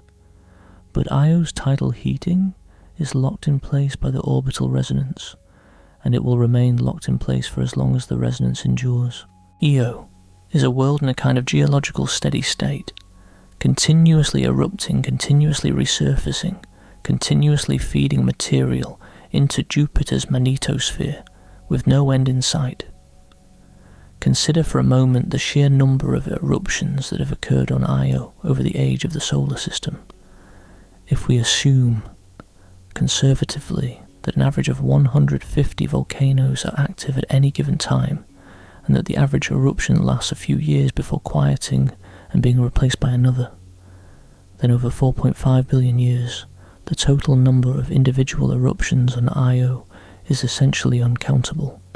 Millions of eruptions, tens of millions, perhaps hundreds of millions, each one depositing lava, reshaping the surface, sending sulfur and sulfur dioxide into the atmosphere, feeding material to the plasma torus. The cumulative effect is a surface that has been turned over, buried, rebuilt, and buried again more times than there are years in a human life. The total volume of lava that has been erupted on Io over the history of the solar system is staggering to consider. If the average resurfacing rate is about 0.4 inches per year, as some estimates suggest, then over 4.5 billion years, the equivalent of about 28,000 miles of material has been deposited and recycled across the surface. That is more than the diameter of Io itself, many times over. The entire body of the moon has been turned inside out, with interior material brought to the surface by volcanism, then buried by subsequent eruptions, then recycled back into the interior through crustal subsidence and remelting. Io has been cooking itself, eating its own surface and rebuilding it from scratch, over and over, for the entire history of the solar system. This recycling has consequences. It means that there is no ancient surface on Io, no record of the early solar system preserved in its rocks. On our moon, we can study rocks that are 4 billion years old, They tell us about conditions in the early solar system, about the late heavy bombardment, about the formation of the Earth-Moon system. Mars preserves ancient surfaces that record the planet's early wet period, when rivers flowed and lakes filled. Even Mercury, closest to the Sun, preserves ancient impact basins that date back billions of years. Io preserves nothing. Its surface is young, perhaps less than 1 million years old on average, and in some places only decades old. Every record of Io's early history has been buried under miles of volcanic deposits. If you wanted to find a piece of Io's original crust, the crust that formed when the Jupiter system was new, you would have to dig through thousands of miles of lava and volcanic rock to find it, and it probably does not exist anymore. It has been remelted and recycled. Io is a world that has erased its own past. In a way, this makes Io the opposite of our moon. The moon is a museum. Its ancient surface preserves a record of the solar system's history. Every crater, every basin, every lava plain tells a story about events that happened billions of years ago. The moon changes so slowly that footprints left by astronauts in 1969 are still there today, undisturbed, and will remain for millions of years. Io is the anti-museum. Nothing is preserved. Everything is constantly being destroyed and rebuilt.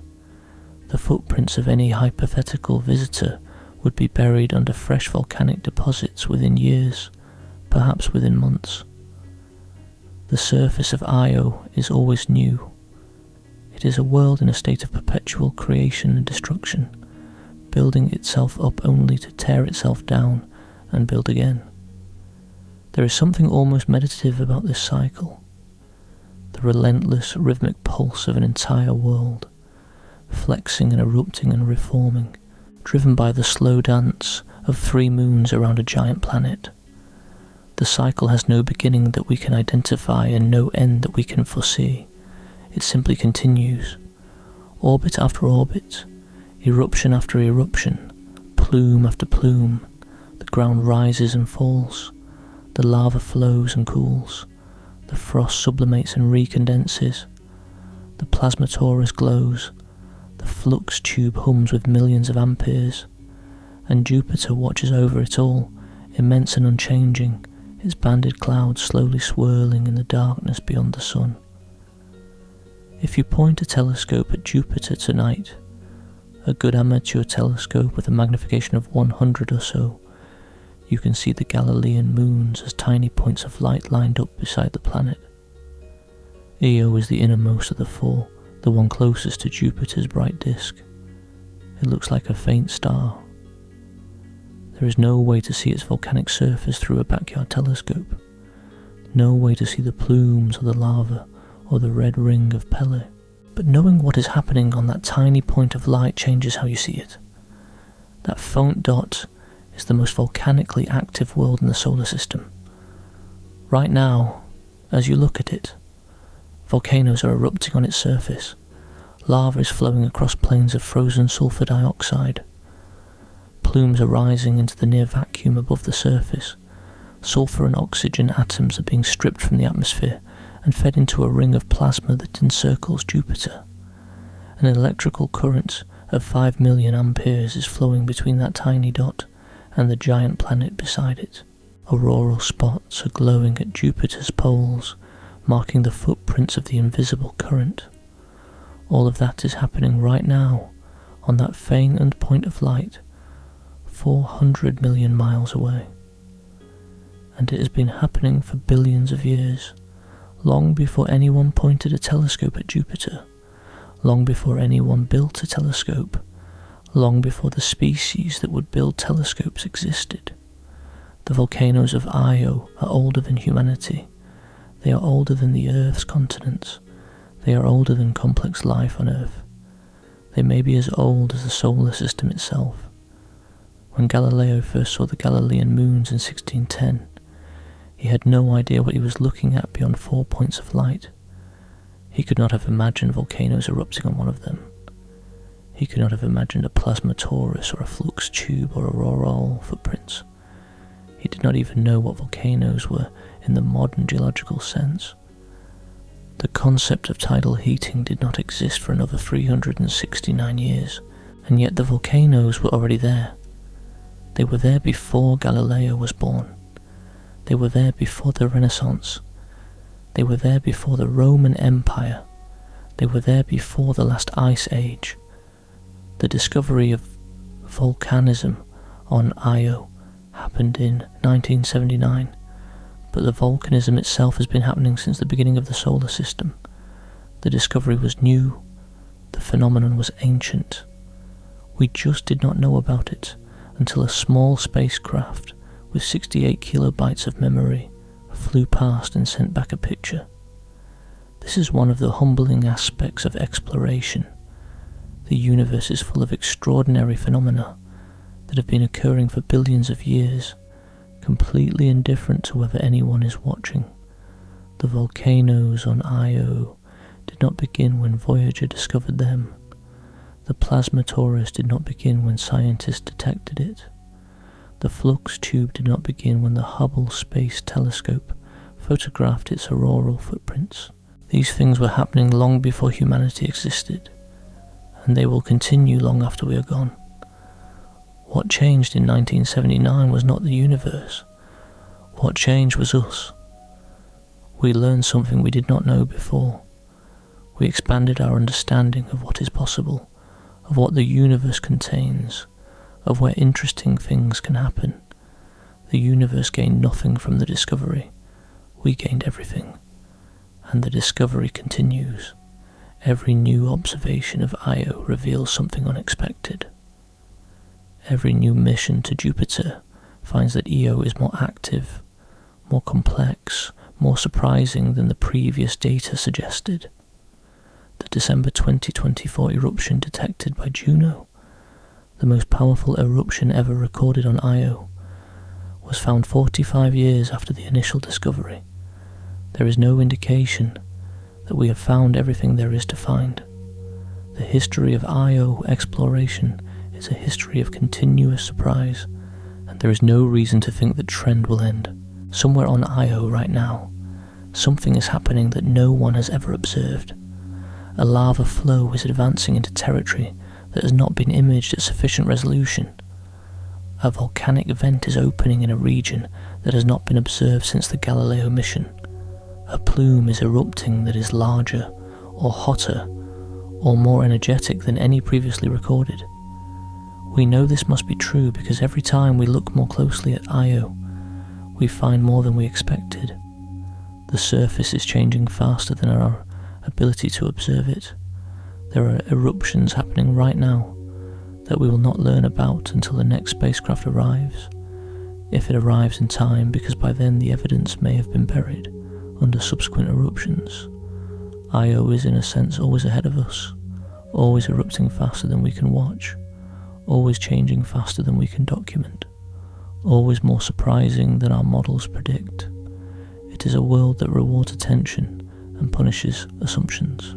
It taught planetary scientists in 1979 that their assumptions about moons were wrong. It taught them again with every subsequent mission, and it will almost certainly teach them again the next time we look. The people who discovered volcanism on Io in 1979 could not have imagined how much more there was to learn. Stanton Peele predicted tidal heating and volcanism. He did not predict lava lakes with islands of obsidian floating in them. Linda Morabito spotted a volcanic plume in a navigation image. She did not predict that the same moon would be found, 45 years later, to be covered in hundreds of volcanoes, producing eruptions that dwarf anything on Earth. The Voyager team expected a dead, cratered moon. They did not expect a world that generates enough electricity to power a civilization. Each generation of scientists has found more than the previous generation imagined possible, and each generation has been limited by the instruments and the missions available to them. We can only discover what our spacecraft can detect, and our spacecraft, remarkable as they are are limited by the technology of their time and the budgets of their missions. Voyager had 68 kilobytes of memory. Galileo had a high-gain antenna that never fully deployed, forcing most of its data to be sent through a low-gain antenna at a fraction of the planned data rate. Juno was not designed to study Io at all. Every major discovery about Io has been made with instruments that were not optimized for the task. Imagine what a dedicated Io mission with modern instruments could find.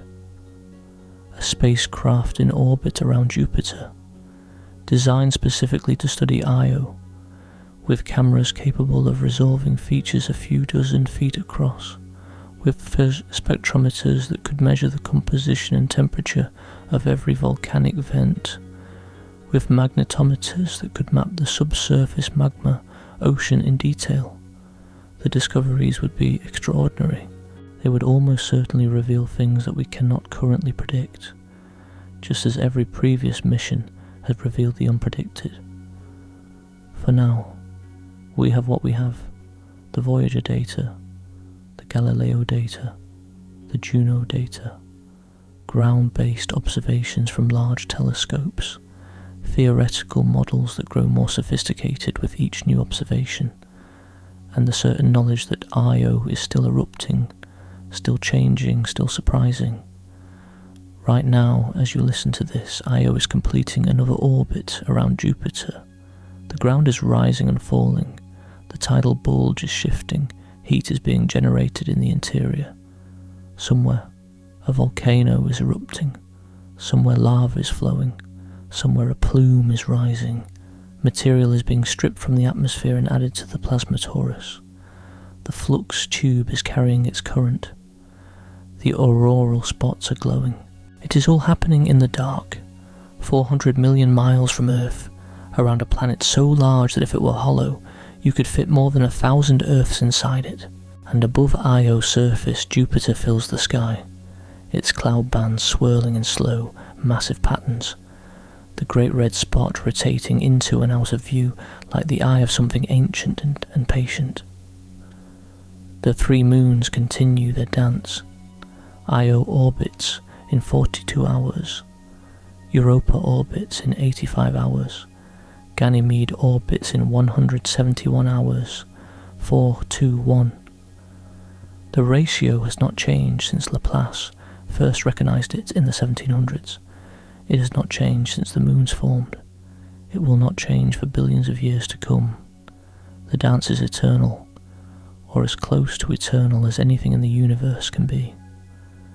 And beneath the surface of the innermost moon, the interior churns, the rock flexes, the heat builds, the magma rises, the surface breaks, and the fire comes through.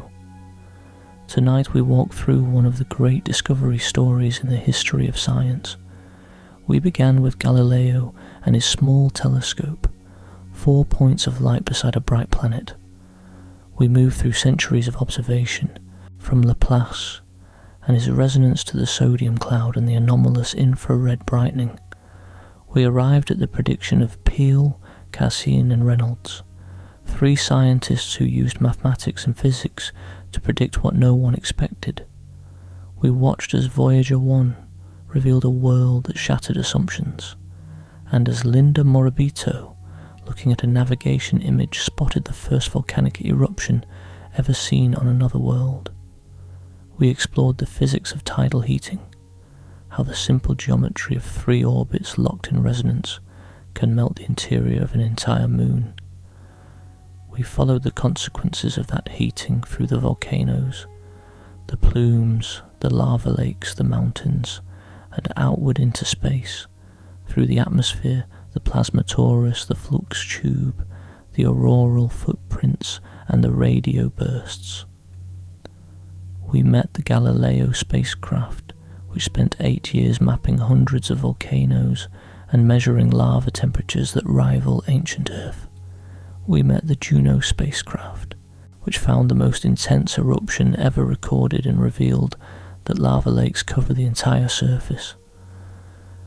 We stood, in imagination, on the surface of Io, with Jupiter filling the sky and the ground flexing beneath our feet. We considered what Io teaches us about our own planet's past. We considered what the same tidal forces do to Europa, where they may maintain an ocean that could harbour life. And we considered the continuity of it all, the unbroken chain of volcanism stretching back 4.5 billion years, driven by a gravitational resonance that shows no sign of ending. Io is still out there tonight, orbiting Jupiter, erupting, glowing in infrared, feeding the plasma torus, powering the flux tube. It does not know we discovered it. It does not care that we study it. It simply continues, as it has since before the Earth had continents, since before the first cell divided, since before the sun settled into its current brightness. The volcanoes of Io are among the oldest continuously operating systems in the solar system. They were here before us. They will be here after us. And for as long as we have the curiosity to look and the technology to see, they will continue to show us things we did not expect. The universe is full of surprises. Some of them are hiding in plain sight, waiting on the surface of a small moon that everyone expected to be dead. And all it takes to find them is a spacecraft, a camera, and someone paying attention. Tonight the volcanoes of Io are erupting, Jupiter's aurora are glowing, the Voyager spacecraft are drifting through interstellar space, silent ambassadors carrying the story of what they found, and the orbital dance continues. 4, 2, 1. Around and around, as it has been, as it will be, for a very long time to come. There is one more thing worth considering as tonight's exploration draws to a close. The golden record. Each Voyager spacecraft carries a gold-plated copper disc, 12 inches in diameter, encoded with sounds and images selected to represent the diversity of life and culture on Earth. The record contains greetings in 55 languages. It contains music from Bach, Beethoven, Chuck Berry, and traditional songs from around the world. It contains sounds of wind, rain, surf, birdsong, whale calls, and a human heartbeat. It contains 115 images showing people, places, animals, and the structure of our solar system. The record was designed as a message in a bottle, a greeting from one civilization to any other that might someday find the spacecraft drifting between the stars. The chances of either Voyager spacecraft being found by another civilization are vanishingly small. Space is too vast, the spacecraft are too tiny. The distances between stars are measured in light years, and the Voyagers are travelling at speeds that will take them tens of thousands of years to reach even the nearest stars. But the record is on board, and it will survive. In the vacuum of interstellar space, with no atmosphere to cause erosion and no radiation intense enough to damage it significantly, the golden record will remain intact for hundreds of millions of years, perhaps longer, long after the spacecraft's electronics have failed, long after the plutonium in the RTGs has decayed to stable lead, long after every other component has degraded. The record will still be there, a small gold disc, spinning slowly through the darkness, carrying the sounds and images of a civilization that once existed on the third planet from a modest yellow star. The same spacecraft that discovered the volcanoes of Io, that revealed the most active geological body in the solar system, that found something nobody expected on a world everyone thought was dead, also carries a message that says, in effect, we were here, we existed, we were curious, we built machines and sent them outward, and along the way we found wonders. The discovery of volcanism on Io is one of those wonders. It is one of the things that the golden record, in a sense, represents, not the specific discovery, which is not depicted on the record, but the impulse behind it, the impulse to look outward, to send instruments to places we cannot go, to study phenomena we did not expect, to be surprised, to learn, to understand. That impulse is what sent Voyager to Jupiter. It is what sent Galileo into orbit around the giant planet. It is what redirected Juno to fly past Io. It is what drives every planetary mission, every telescope observation, every theoretical paper about tidal heating and orbital mechanics. The impulse to know. The impulse to find out what is really happening on that tiny point of light beside the bright